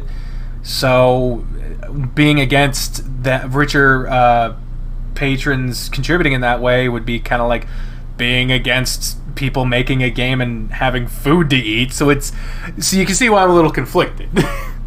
That makes sense. Yeah, but I guess I have to ask you sort of more honest question, because I haven't seen your Let's Play of the Carl route. What are your thoughts on how Raven fits in? Because I know he's one of the more controversial player characters. How is he controversial? Oh, you like Raven? Yeah! Okay. I fucking love Raven. Holy shit. His character serves as like the fluffy marshmallow middle in this nucleus of fucked up shit that's happening. Okay, I think Hallie would be happy to hear that, because he's been really worried about sort of perception of how Raven fits in and toward the general theme and mood of everything. I absolutely love Raven because it's kind of like how people and when you have sorry, when you have okay there? Yeah, I'm fine. When you look at the main group of characters, it's kind of like how TJ was described as the what was it, the soft gooey center or whatever. When you have a lot of fucked up things happening, when you're trapped in a hallucinogenic version of your house with no exit, and if all you have is people freaking the fuck out and being tense and scared and that's not compelling. It's interesting, it's not compelling. The compelling part comes from the contrast of a character who literally just wanted to come hang out and who can't fucking deal. That character provides an optimism that can only come from a character who just wants things to desperately be okay, but knows that he is so far out of his element, all he can do is rely on his innate sense of wanting things to be okay. And yeah, as far as I'm concerned, Raven represents what a lot of people would want to have in that situation, is someone who can look at a situation and be like, well, maybe it'll be okay. Just please, God, something be okay. And especially, they made him such an optimistic dog character, just being like, just happy to be there in a weird way. I don't know. It's hard to describe, I guess, but I guess the reason I really love Raven is because he's not a copy-paste comic relief character. Very easily you could just be like, oh, everything's scary, but he's the one that trips on their run to the fire. Shit like that. Like, it's like, oh, whoa, geez, like, there's a bug in my hair. Like, it's not that. I guess one of my favorite shows was MASH, and one of my favorite things that would ever happen in an episode of MASH, because it's based in the Korean War, is when they would have a character represent the white dove. A sense of a desire for peace in the middle of a fucking war zone. And it's like that spark of humanity that reminds you of why this is messed up. It reminds you of why what's going on is not okay, but you need to strive for it to be in a better place later on. It makes you remember why what's going on is so hard to deal with, because you have a character who's just a part-time worker at the fucking mall, and now they're not being possessed. They're not dealing with this hard-hitting stuff, and it's not detracting from the hard-hitting stuff at all. It enhances it. It's a contrast that enhances everything around it because it reminds us of the humanity at stake when everything around you is humanity seemingly at its worst. So I absolutely... Ash was great with that. Yeah. Definitely. I absolutely love Raven. And I think Kudzu helps a lot, and I think Daxton helps a lot. I haven't really experienced the other two to be sprited very much. So I guess we'll see more from them when I get there. But considering that I don't think I've had too many moments in Echo where I've been like, easy solution, and then it, upon reflecting, being like, well, of course it wouldn't be an easy solution because it's a hard situation. Like, no one is 100%, oh, well, this is the solution, boom, boom, boom, boom, nothing ever is wrong, and no mistakes ever happen, because that's a boring fucking character. I don't like Superman, because he never, anytime he fucks up, instantly it's fine again, because he's Superman, haha. It's not a compelling character. Excuse me.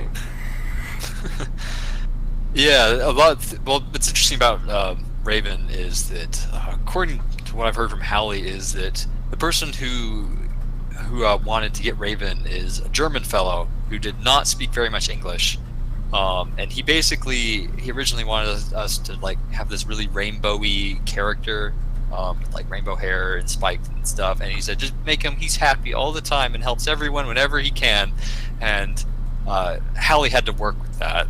And sort of, because we lost contact with Raven in person, so the real Raven. So we just kind of had to run with that. And what you see as Raven is sort of what we made from that initial asking point. We didn't get a lot of big backstory, unlike Mika, the person who behind Mika has sent me so much good information that I'm really excited to develop his character. He's a little bat dude, Jenna's route. Oh, nice.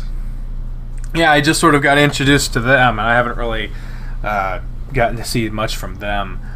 Yeah, because a lot of people, in talking about putting characters into the game, because people have asked me from time to time, not any developers, but like fans would be like, what would happen if my persona, Jack, actually wound up in any of the games? And I was like, first of all, if that happened, I'd go fucking insane. But two, I'm too poor to donate in a significant way to any of these games, and I don't have an audience that would garner enough attention. And I don't mean like the audience members themselves, I meant like sub count. My views are not one to cause any significant change. Like, you would know this better than I do.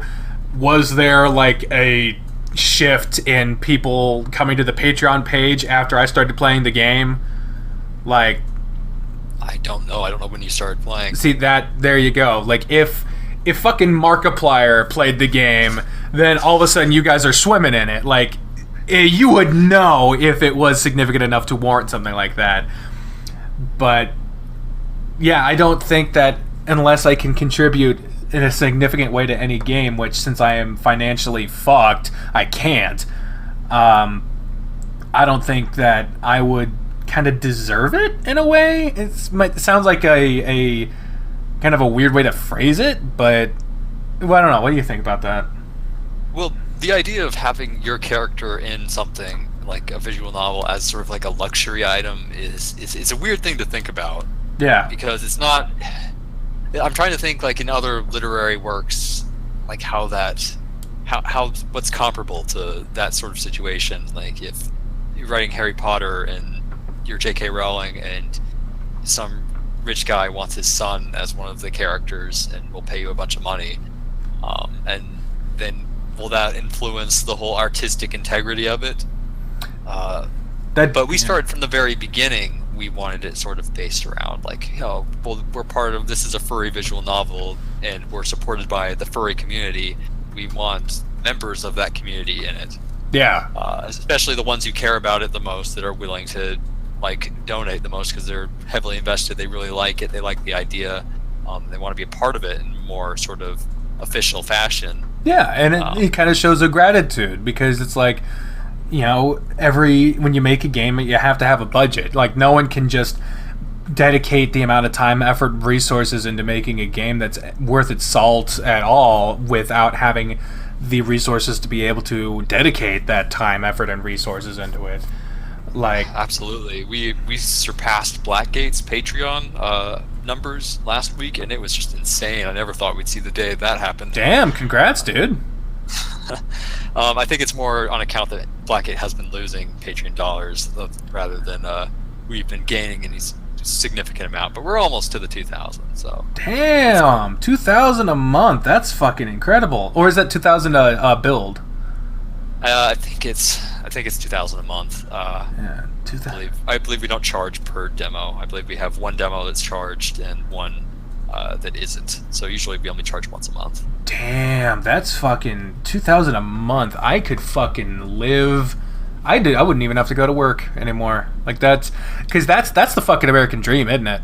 To be able to just do what you want to do your passion, follow your dreams, be able to afford to live doing that. Well, you spoke with Bane. You know sort of his story, right? I spoke with Bane, but I don't know that I haven't had him on the podcast or anything. I haven't spoken to him at length about like his background at all.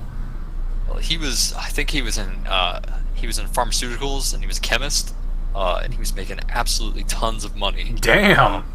And then once Blackgate took off, one of his patron bar symbols was that he would quit his job and focus full time on Blackgate, and he did that.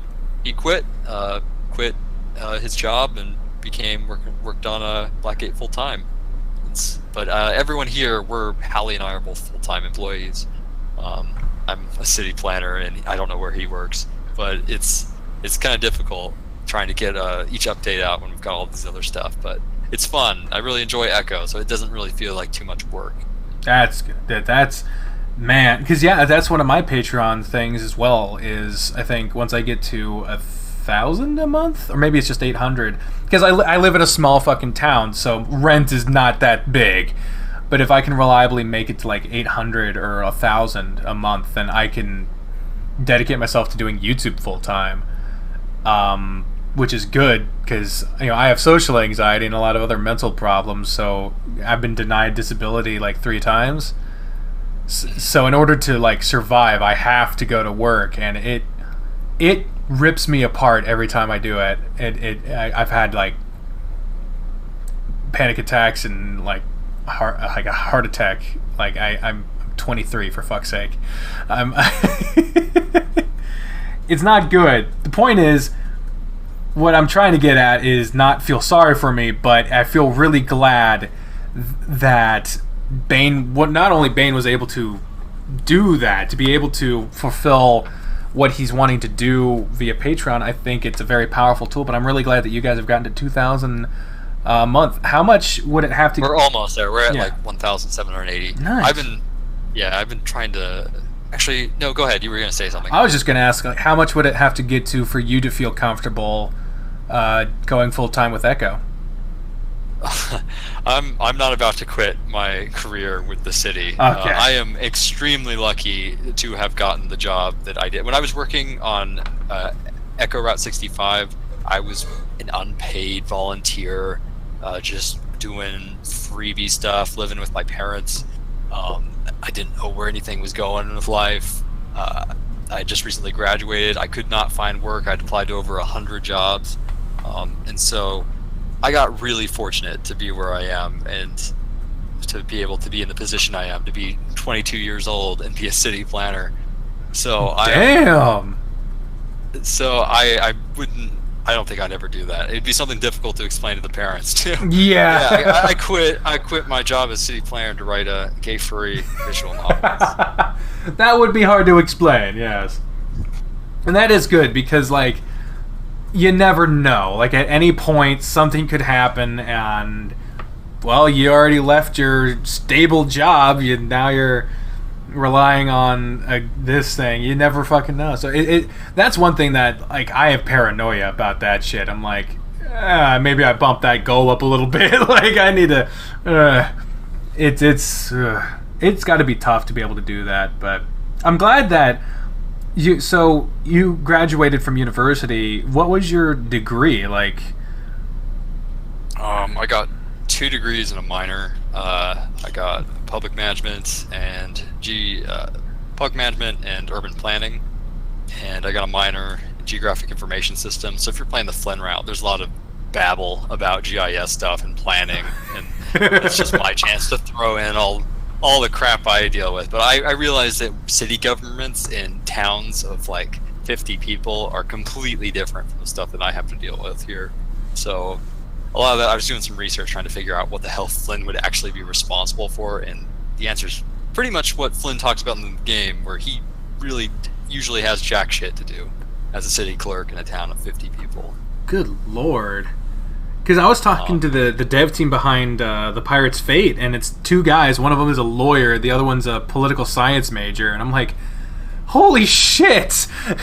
Like, and then you at 22 have 2 degrees and a minor, and I'm like, and you oh my god, I don't even have an associate's yet. Ah. No, it's not. I don't know. A lot of it's circumstance, like the situation I grew up with. My parents were able to fund that sort of thing. Well, still, I mean, it is a credit to, maybe your circumstances, but people have had far better circumstances and done far less with it. So that is, I commend you on your efforts and your accomplishments in the field of academics and career planning and city planning, as that is your job. I ran out of steam with this joke really fast. But I meant it, so good job for you. Let's get back to talking back. Kirbyland1234 Nguyen says, what the first thing you buy in the cafe shop? I read that comment. I don't know what the hell he's talking about. You peaked! Everyone peaks! Oh, God. What? I'm going to assume that's like, if you go to, like, Starbucks, what do you get? What's your preferred thing you get at the coffee shop? Okay, he wasn't asking about the Flynn route, where you're trying to pick what's your sandwich order and things like that. He wasn't talking about that. I mean, it's not a cafe shop you go to, it's the diner. Yeah, I didn't know what he meant. Hey, no, I have no idea. Whether that's what he meant or not, what do you get at a coffee shop? Are you a coffee drinker? I imagine, working for the city you probably are. No, I don't drink coffee. Whoa, damn, natural power, huh? No, it's Pepsi. Oh, okay. It's something. Everyone's gonna have... I'm still transitioning from college mode. Everyone I work with is like 40, 50 years old, and I'm just like showing up with Pepsi, and they're drinking like coffee and espresso, and talking about stocks and bonds, and I'm drinking Pepsi and working on my furry visual novels. So I don't really fit in. Aw, well, I mean, you're doing your job, so I mean that's adulting is all about just making it up as you go along and making it seem like you're doing everything right, and if you are doing it right, that's in bonus. Yeah, I think that's why people sort of gravitate to the furry community. Is a lot of people in the furry community have a lot in common. Like, they could be completely different in terms of like their position. They could be a lawyer, they could be a part-time cook at McDonald's, but they all sort of unite and sort of bond over this sort of similar community. Like, everyone can bond over games like Blackgate or art, and their mutual like. And the thing that what makes Echo, I guess it makes it kind of appealing, is the fact that the characters are anthropomorphic. So it's not like they are human, where you kind of go in and you have like a predisposition of maybe you dislike this person's face or whatnot. And maybe not full outright prejudice, but the fact that Leo is like a big wolf guy, slightly chubby, might be more endearing than the fact that you just meet Leo and he's just sort of a husky Hispanic dude who's out of shape. Yeah. And that sort of thing. Like, we think wolves are cuter than people usually. Mm-hmm. Yeah. I mean, that was one of the things that, like, because when I first started, I played Amorous starting off, and then people recommended the first 2 furry visual novels I wanted playing was Repeat and Extracurricular Activities, and that was my introduction to the actual furry community. Because before that, I had the same misconceptions that a lot of people do. That it's just about the brew and blah blah blah. And I didn't have any like prejudices against it. I just didn't know. I didn't know it was more than that. I didn't know it was, you know, a community of inclusion. That it was just a unifying theme with a lot of subgenres that all pretty much tie into the idea of inclusion and being open to people and shit like that. So that was one of the happier things to come about of me actually starting off this thing. And have you ever been to like a furry meetup? I have not. No, I tried one and it didn't go well. Oh yeah, what happened? Well, it was this one. It was a smaller one. It was for, I don't want to call the group out specifically, but they were having this like I think it's either every week or every other week or something. They'd get together at this pizza place, and I don't have any money, so I drove up there just to hang out because I was like, oh, I just want to hang out with people, and I went there, and it was a shit show getting there because my car like ran out of coolant, and I had to like borrow money to get it. I had to stop at this shady ass gas station to get some, and it was bad. But when I eventually got there, I got there like hella early, and then when I finally went into the restaurant, everyone else was already in there, and I'm like, what the fuck? But nobody would socialize with me. They were all just talking to the people they knew, and on the thing, it was like, it's a good chance to meet new members of the community and to mingle with the people who are already there and introduce yourself. And I was like, this sounds like my perfect opportunity. No one would talk to me. I was sitting in a booth with like 7 other people. No one would talk to me. And the only time they did was the one attempt they made to be like, so, how did everyone get into the furry fandom? And I was like, fuck. I'm going to say I started by a porn game. And I'd try to explain it, but then they'd move, and then that's what happened. I started saying that I was a furry YouTuber, and it's like, oh, what game did you start? What was your first game? And I was like, fuck. And I didn't want to lie, but it just wound up being this very awkward experience where no one talked to me for like 3 hours. Well, it's furries. Everyone's socially awkward. That's to be expected. Well, I know that, but it was like, they were all chummy and chatting and having a great time with each other, and I would try to jump in, but every time I did, they're just like, no one. You can't really fault it on itself. Maybe they might not have been apt with their social graces either. Oh yeah, especially with someone's new and them not incorporating you into the discourse, especially if they advertised it as a public meetup. Well, see, that was the thing. It was. And like I mentioned, I'm not trying to call out the group or anything like that, because it literally could just be a combination of them not having a good time, or they were not a good time, but like having an off night or something, or maybe, whatever. It could have been an outlier situation, but like when they specifically said it was, and it's a closed group, like they have a Facebook group, you have to apply to get in, and then this whole thing was advertised as a way to talk with your friends and for new people to introduce themselves and to get to know people. And I was like, oh, okay. And it was going to be somewhat smaller, and yeah, I'm not blaming them necessarily. It was just a weird experience, because usually when I'm in, because I do have social anxiety, but when I'm desperately trying to be involved, I can be kind of an extrovert. I can put my fears to the side and try my best. And I've never tried so hard to get through a glass ceiling for it to never break or even crack once. It was 3 hours of nothing, and I tried so hard. And I couldn't even eat pizza because I didn't have any money and nobody was going to share with me. Oh, God. That's when you're putting yourself in that much stress for a social situation that's supposed to be a recreational outing. It's like at a certain point, go out and meet people doesn't apply. Yeah. When you really have to expend that much of your time, energy, and money it's not worth it. No, I left a little bit early, which 3 hours doesn't sound like I left early. I gave it a try. I gave it a lot of chances, but I left early, and I'm not gonna lie, I cried a little bit on the way home because I was expecting so much, and that was kind of my fault. I put way too much expectation on it, so that might have been that. I can definitely say that was part of it.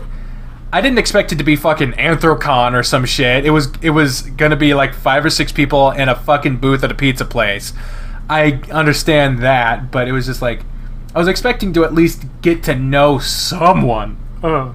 But anyway, this isn't. Dude, I get that. I would be crying too. Yeah, but yeah, this isn't fucking. This isn't me talking about my problems. I'm interviewing you, and this is talking back. So next question. This next one comes from Harley Quinzel, who asks, "What inspired you to make the characters in brackets as portrayed in Route 65? What inspired your creation? What inspired your portrayal of the characters? Was it your friends in real life, or did they just pop in your head?" Yeah, I read this one as well, and I didn't. Well, of course, I didn't create the characters. That's the thing. The only characters I can say I'm sort of responsible for are Mika and Daxton, in terms of their creation. Yeah, that's why I was trying to gear it more towards your portrayal of them in Route 65. Well, when I was growing up, I had sort of a gay, older, Hispanic obsessive boyfriend, and so I kind of get the whole Leo thing. I've been there. I wouldn't say he's necessarily a 1-for-1, but I kind of get it. I hope not a 1-for-1. Holy shit. That'd be weird. No, he's also based off of Howley's friend, who Howley has a friend from El Salvador who like calls him Chulo all the time. Aww. Leo's based off of. Yeah, and Howley is funny because he's also an otter, and his boyfriend is like a big tiger dude. It's kind of like the Leo parallel. It's like it's happening. Huh. As they're based off anyone, no, they're based off what they are in the main game. Like, there's nothing really I could really say to that. What was the second part of the question, or was there one? Oh, it was just like asking if they were based on anyone, or if they just popped in your head. So, literally, it was just you trying to capture the essence of a character as portrayed later on. You didn't try to like change anything because they were younger. I do notice that Carl was way different, but that's because it was pre-pod. Yeah, Carl definitely did change a bit. So what inspired that? Initially was a lot more. Well, okay, so Carl was definitely early on. He was definitely kind of more talkative. He was still kind of he dealt with some social anxiety. Yeah. Growing up, but he felt comfortable around Chase. Chase is his best friend. Eventually, Carl gets introduced to Pot, and Chase starts hanging out with Leo, and Chase stops hanging out with Carl as much. Basically, their best friendship no longer really applied. Sadness. He moves away, and so it just increases until Carl is basically a completely different person when we see him kind of doped out, and at the end of his wits, sort of accepting his place in life, where he might have been more optimistic at age 14, 15 than he would be at age 21 or 20 as he is in Echo. Yeah, it's so fucking sad, that story arc, because I'm like, that, oh my god, especially like, seeing how he and Chase would, that fucking text scene where he's trying to talk to Chase, and Chase is just not at all paying attention because he's texting on the phone. I was like, I was getting so many fucking flashbacks, dude. Oh my god, that's... Yeah, Carl's kind of nerdy, geeky. He's kind of in his own little world, likes games and stuff, and thinks that like he like really geeks out about things and spazzes out. He doesn't have all his social graces down, and eventually, at a certain point, he just stopped trying, and he just kind of lost a lot of his personality because he's kind of afraid of being judged. Yeah. And yeah. Feel you there, man. Oh, Jesus. That's why Carl's sort of my favorite character. He's got a lot of layers there. Yeah, very, very, and that's, oh, yeah. Ah, man. Carl Carl, damn it, Carl. And that's actually, speaking of Carl and his route, like, for a Let's Play, I'm not going to be covering every option for Carl. In my private time, I will be, but the reason I'm not is because I don't want to cover every single bit of Echo, because I feel like that would de-incentivize people from trying it themselves. Mm-hmm. Do you get concerns for that when you see people like playing the game? Like, do you worry that it might cut into people actually trying to play it themselves, or do you feel like that doesn't have an effect on it, or what? No? Nah. Yeah. I think these are visual novels. If people really want the full experience, being able to play them on their own time, and sort of thing, they'll play them themselves. Okay. I appreciate that, because I get some people who be like, why are you even bad? And I'm like, So, that's the whole conversation. In the exact term, they just at me, and I go, and it's... Because you're a commentator. You bring new stuff to the formula. It's not like you're just sort of clicking each scene silently. I know Grizz, he just does audio narration. He doesn't do commenting or anything. But it is so unique to hear like a fancy Welsh guy read out all the dialogue like it's an audiobook, that it's its own thing. It's cool as it is. Yeah, So everyone's bringing new things to the table, and it's exciting to see. It just shows that people care about it. I'm glad. I'm glad that's how you think about it, because easily I have seen some people not think that at all. So I appreciate that. So the next one comes from Mute, who asks, who is your favorite person in the game? Yeah, I think you kind of just said that was Carl, right? Yep, it's Carl. Second place probably be Flynn. Nice. This next one is designated as potentially spoilerific. We're entering the spoiler room brawl, and you will probably not get much in the way of an in-depth answer, but that's because you actually want people to be invested in the story as opposed to just seeing all the puzzle pieces up front.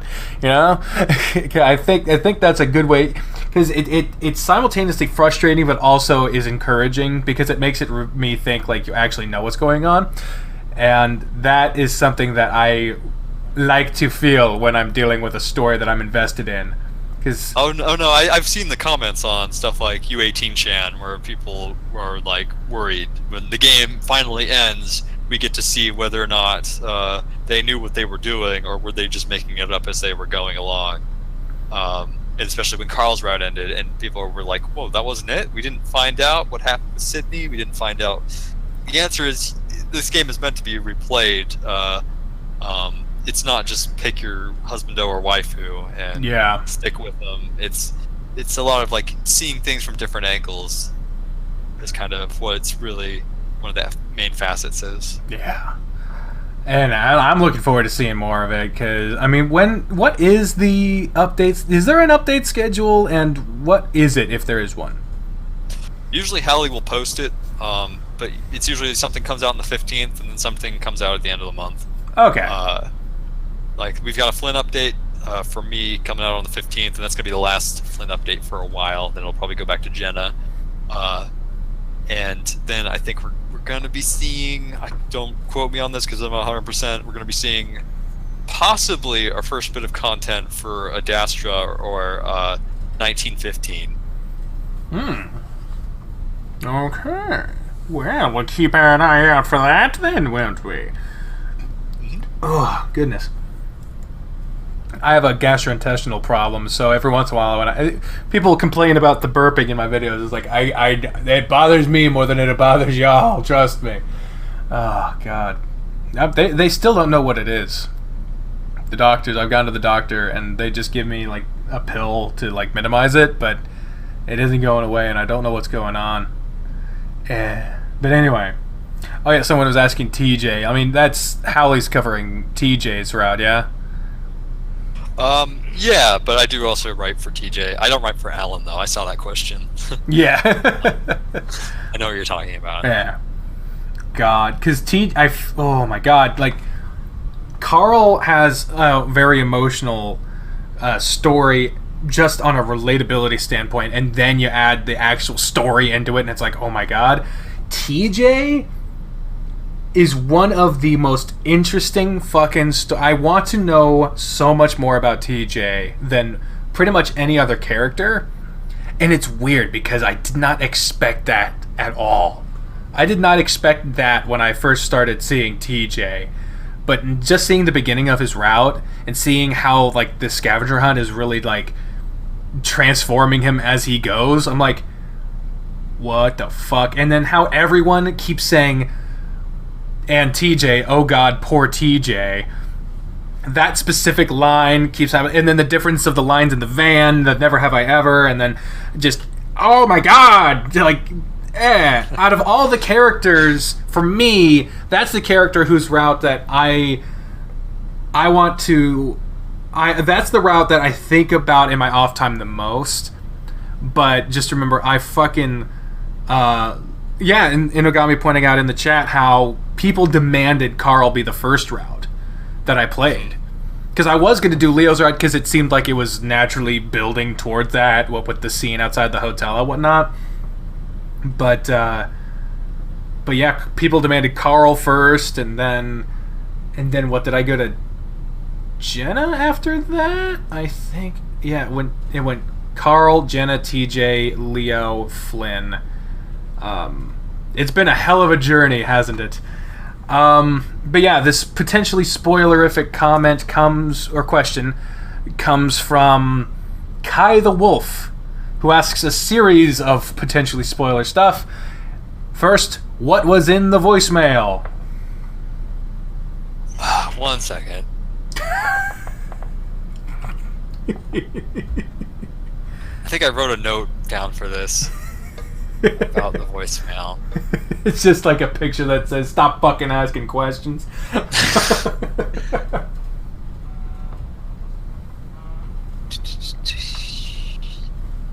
Okay, fuck it, I can't find it.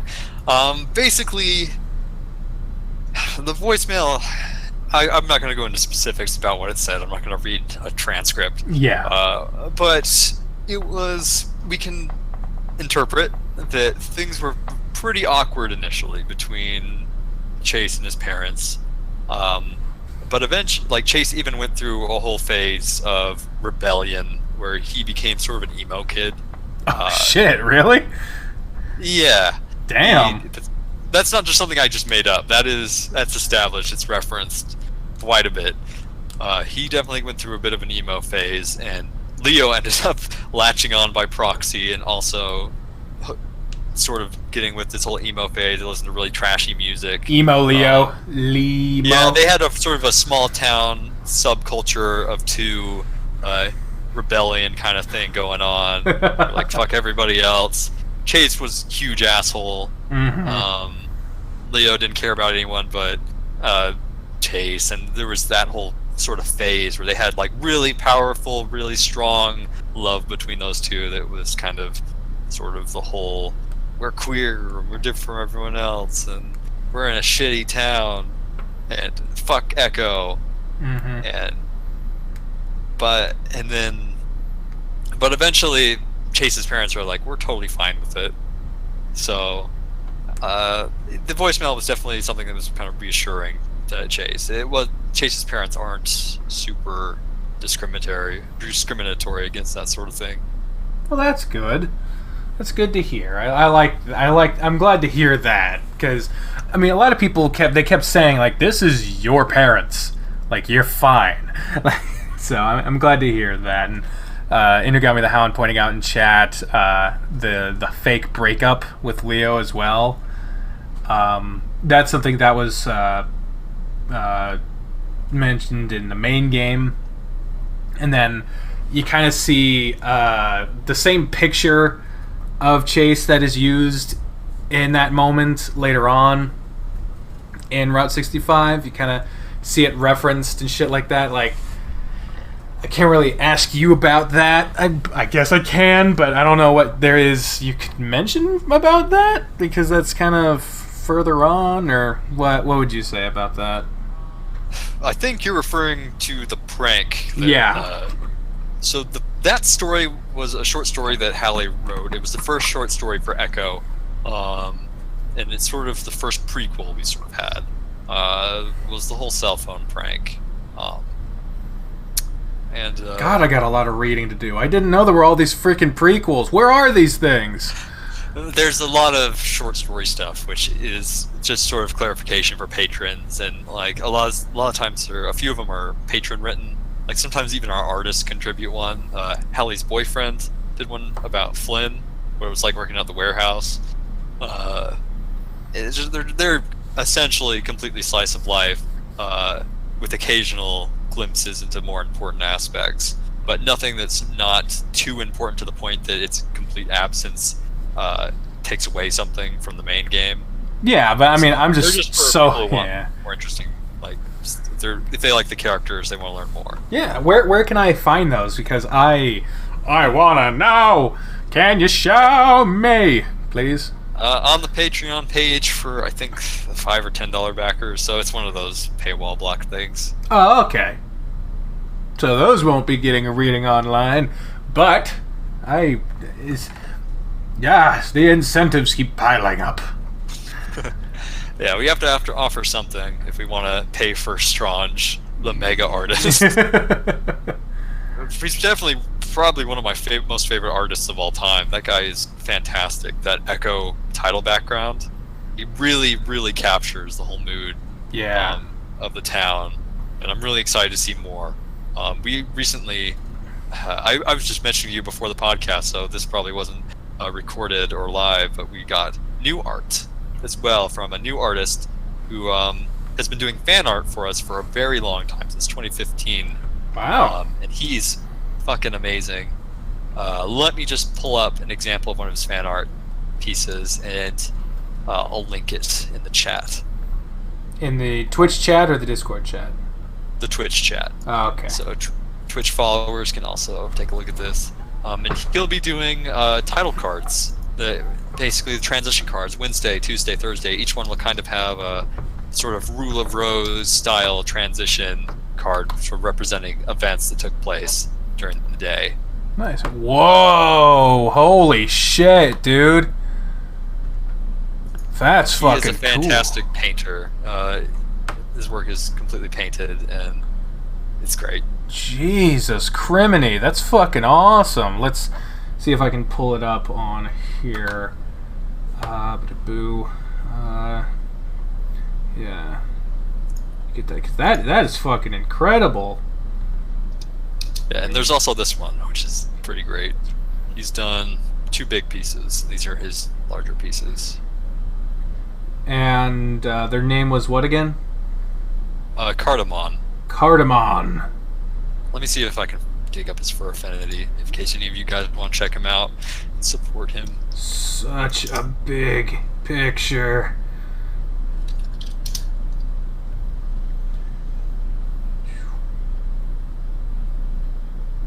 Yep, here they are. Here's their fur affinity. There we go. And then here's the second one. I'm gonna have to go through this. Oh, that's my freaking computer desktop now. I'll tell you what. Looks like they're sitting on a big old thing of pancakes. But that's just the rock formations that happen around there because of the erosion of the water. The water. The pancakes, they just grow out here in Arizona. Yeah, that's why they call it the breakfast state. That's our nickname. That's what happens. Here we go. I'm gonna show this for the people, for the purple. There we go, and then boom. So those are fucking cool. Oh my good god. And this was just like fan art before? Yeah, this is just fan art. We didn't pay him for this. He just like, hey guys, check this out. Good lord, man. Yeah, he's a big fan, and so we're happy to finally actually bring him on and actually pay him to do some stuff. Well, and all his work will just be black and whites. So he'll be doing the black and white title cards. Man. Currently, there's only one in game, and that's the sort of Jenna one where Chase is kind of climbing a little anchor. I think on the Thursday transition. So we're going to be adding more of those, and McCurdy's going to be doing those. Man, that is... Whew. Good lord. I mean, I wish I had fucking talent that could contribute to the game. Good lord. Because, I mean, I love the game too, but I don't have anything I could do to, like, contribute. Oh, you're showing it to people. Like, lots of people are finding this game because they follow you and they hear about all the latest, hottest new visual novels and whatnot. So they see Echo and like, what's this stuff? Well, I hope that helps. Because all I want to do is help. All I want to do is help. It does. It's cool because we've existed for so long that we're actually kind of just like, we have fans and they're talented because the furry community, everyone's a creator, and they want to help. They want to help make this thing, and we're totally accepting help. We've the one guy, Abuse Salem, he's the hog guy I mentioned earlier, the boar. He creates music, and he creates music that just sounds like friggin' Silent Hill 2 soundtrack. And lately I've been working with him, and we've been creating some of the music for the late game Echo, and a lot of it's just amazing. Like, he did a remix of the main theme, and it's so creepy. Nice. Can't wait to hear that. The Kai the Wolf also asked, were Chase's parents mad, and how did they react to Leo and Chase going out? I think I just answered that. You know, yeah, they were very accepting. Yeah. His parents are kind of don't really care. Leo's parents are pretty conservative and whatnot, but basically they like Chase so much, and they're pretty nice people that they weren't really about to put down the law on them or anything. Nice. That's good. Glad. So they were Chase was kind of a rebel without a cause, I guess. He had all these loving friends and family, and he's like, no, I'm gay in a small town. Fuck it. Hey, I mean, that's a sure sign of some sort of, you know, especially after trauma. Makes perfect sense. Yep. The next one comes from Holy Twig, who asks, what would a conversation between TJ and Alan from Blackgate be like?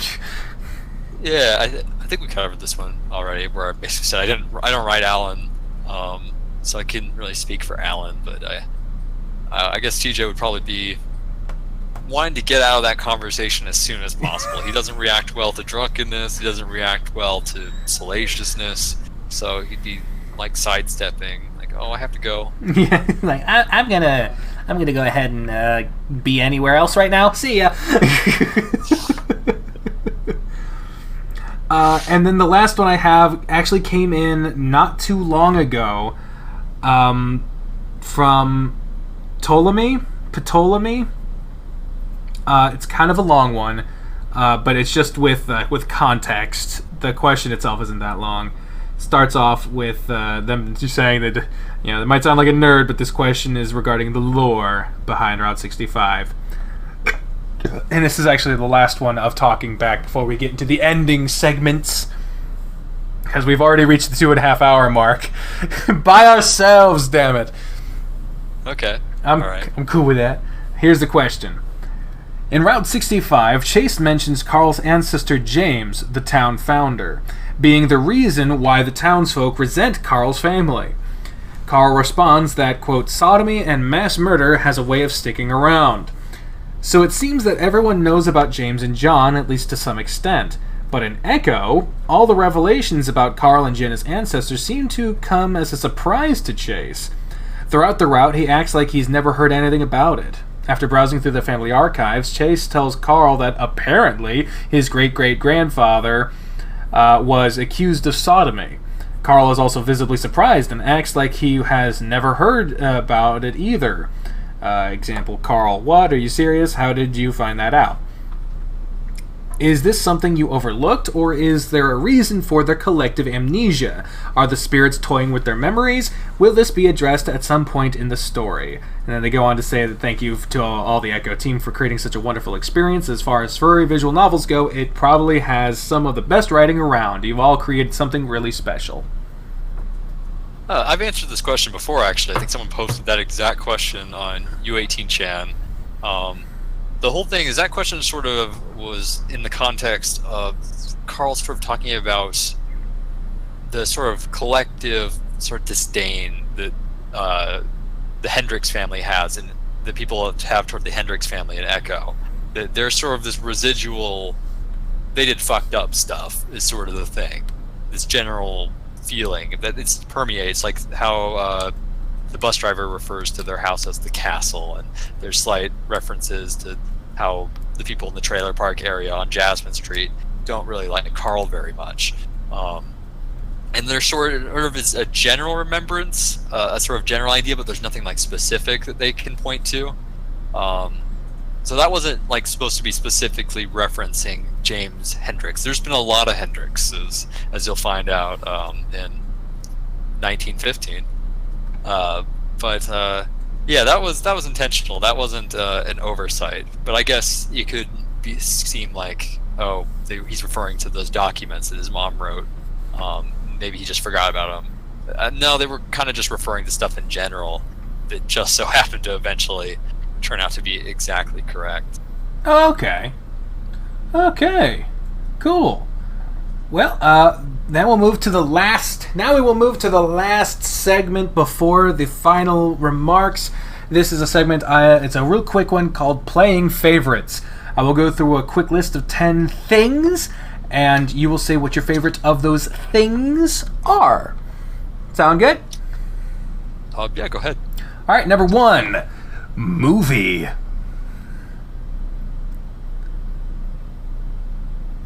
Hello? Yeah. I said number 1. What is your favorite movie? Oh, I thought you were going to list 10 things. I picked. Oh no. I got you. Napoleon Dynamite. Oh, favorite movie's Napoleon Dynamite. Nice. I haven't had that answer before. Hello? I'm here. Okay, sorry. Number 2, game.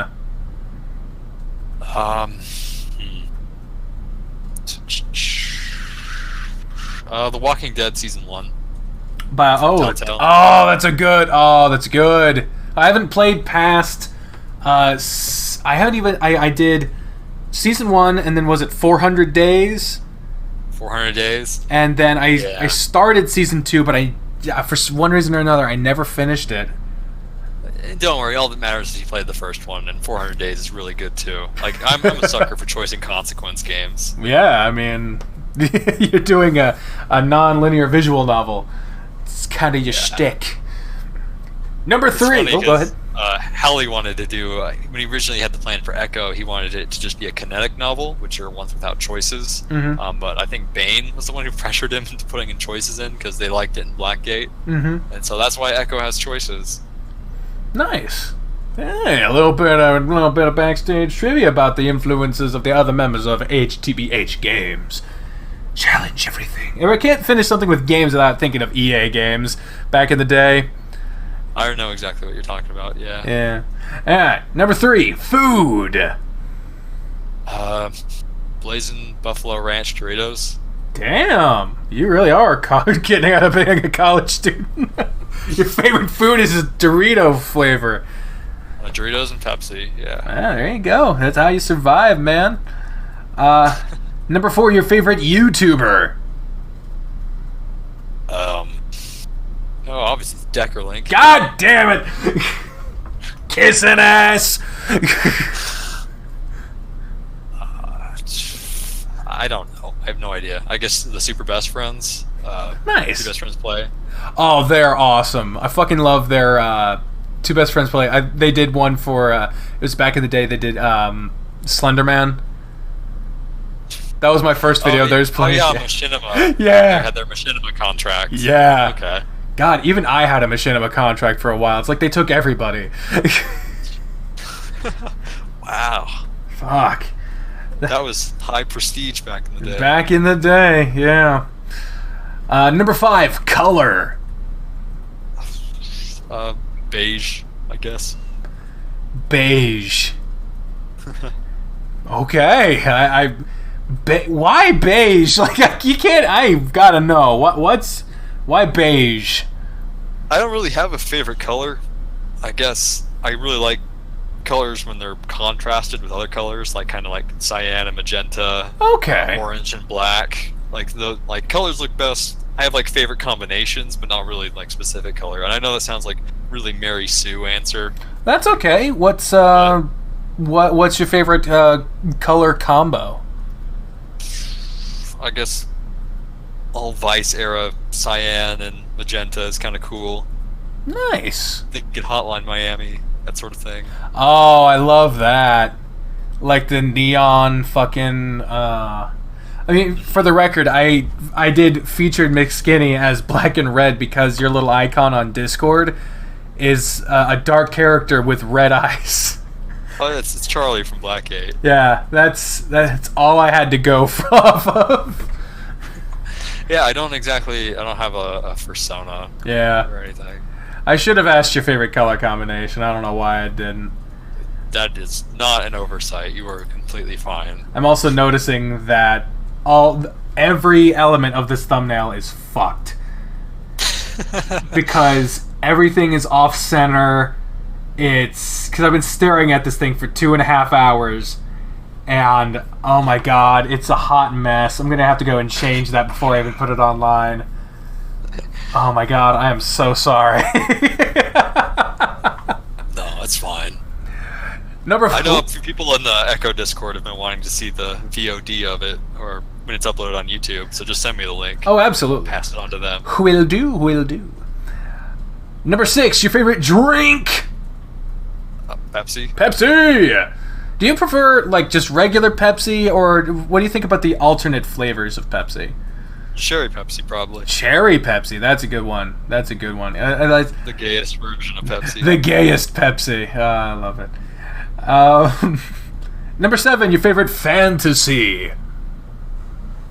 What? Your favorite fantasy, your favorite thing you like to fantasize, be it like just a dream, a goal you have, your favorite Final Fantasy game, your favorite, whatever fantasy, a dream, goal, be it, something that you wish would happen, something you hope will happen eventually, something like that. Your favorite fantasy. Well, completely fictional one, I guess. It'd be kind of cool. I don't know. Lately, I played Do you play Life is Strange? I haven't played it, but I've been keeping tabs on it. Yeah. Okay, so they recently released some new prequel for their sequel game. Route 65 of Life is Strange, basically, where everyone's younger. And I was like, I've been playing that a lot, and I'm like, Echo in this format would be really cool, all 3D and whatnot, Yeah. voice acted, music sort of thing. So If you ever do it, keep me in mind. you're number one for TJ for sure. Woo! Yeah, I guess that's something. That is cool. I would like to see that too. Number 8, your favorite con, aka convention. I've never been to one. E3, I guess, because I always check in on it. I always watch E3. I know it's not like a furry convention, which I think I'm supposed to be thinking of. I know I'll probably eventually go to one. I know that Hallie and Bane went to one and hosted a panel, an Echo Blackgate panel. Oh shit! I wish footage of that existed, because I'd be really curious to see how that went. Me too. Do you know which convention that was at? It was one in Chicago. Do you know The what Midwest Midwest Fur Fest. I know that That's one. the one. God, I want to go. I'm a day's drive away from that one, and I'm going to eventually be moving to Chicago. That's probably going to be. Love to see Yeah. Howley and Bane, the two auteur creators Yeah. of very visual novels together in the same room. God, I want to see it. God dang it. I even take a shitty cell phone video of that. I just want to see it. Number 9, your favorite word.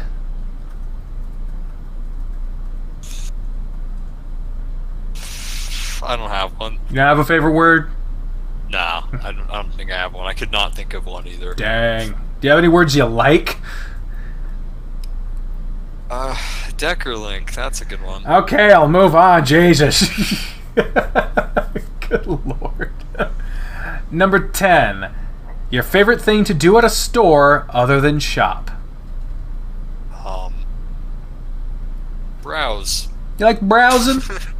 Looking around? Browsing as opposed to buying things. I don't. Just like I don't know. thinking about all the stuff you could buy if you had the money.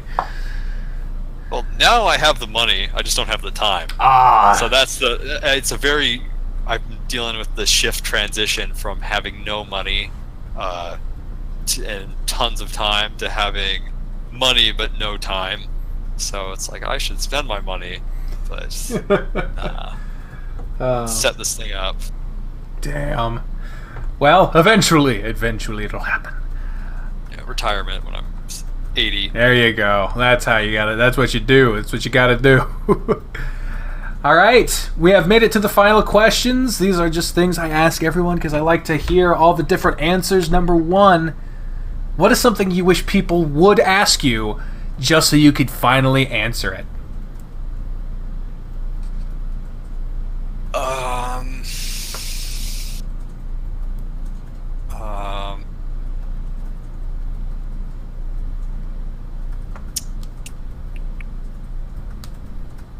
About Echo?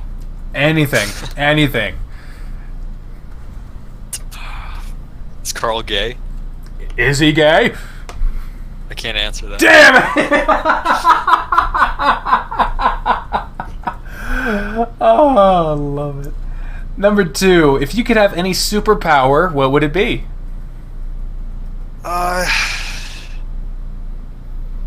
Probably be the old furry standard of transformation or something. Cool. I always say that mine is probability, to affect probability. What are the odds of me opening my wallet and there being a $100 bill in there? Well, 0. Well, what if I said that was a 1-to-1 odd? Change the odds to that. Oh, there it is. There you go. That's my superpower.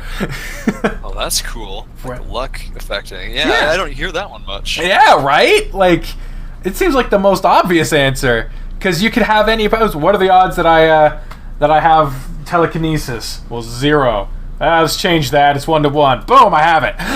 Like, it's such a game-breaking power. Number 3. Oh, go ahead.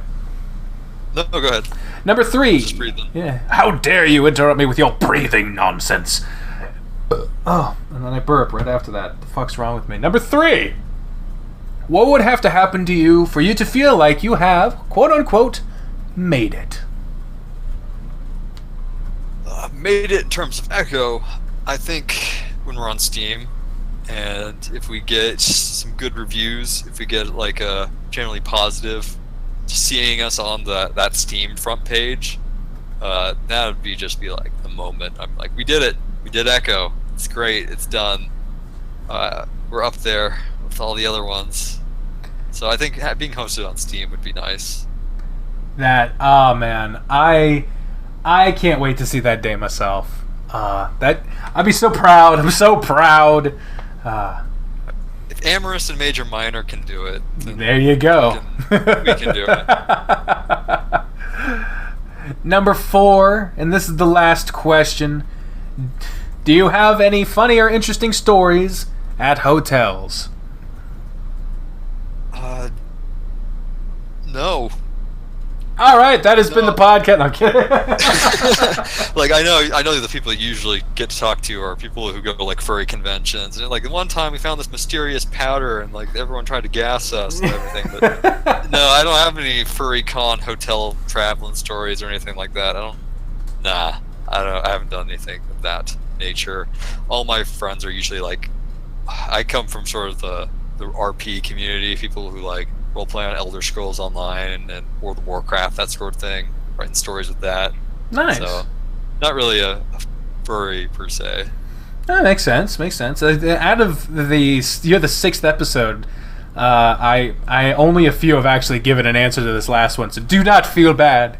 Do not feel out of the ordinary. Trust me, not many have actually said much for that last one. I'm thinking about removing it, to be honest. I thought more people would have interesting stories about that, but it's all good. So, the last thing to do, now that you have survived to almost 3 hours of talking with me and listening to me babble at you under the pretext of me asking you questions, is to plug your shit. Where can people find what you're working on? What do you want them to do? Click the links, where they can find them, all that other stuff. Just the Echo Patreon, or you can check out Fuck Yeah HTBH Games on Tumblr. We have all the links there. Just give it a look. It's in a book. Reading Rainbow. There's gays in it. There's furries in it. There's some not safe for work content. If you like Twin Peaks, Night in the Woods, Stephen King, it's your jam, man. Yeah.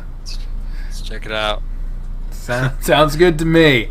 So, that is it. Thank you very much for being here with me, McSkinny. This has been a very informative, very interesting episode for me. I've really loved talking with you about Echo, about Route 65, about some of the little things behind one of my favorite visual novels out there right now. I look forward to seeing more from you guys in the future, come the 15th when the next update comes out.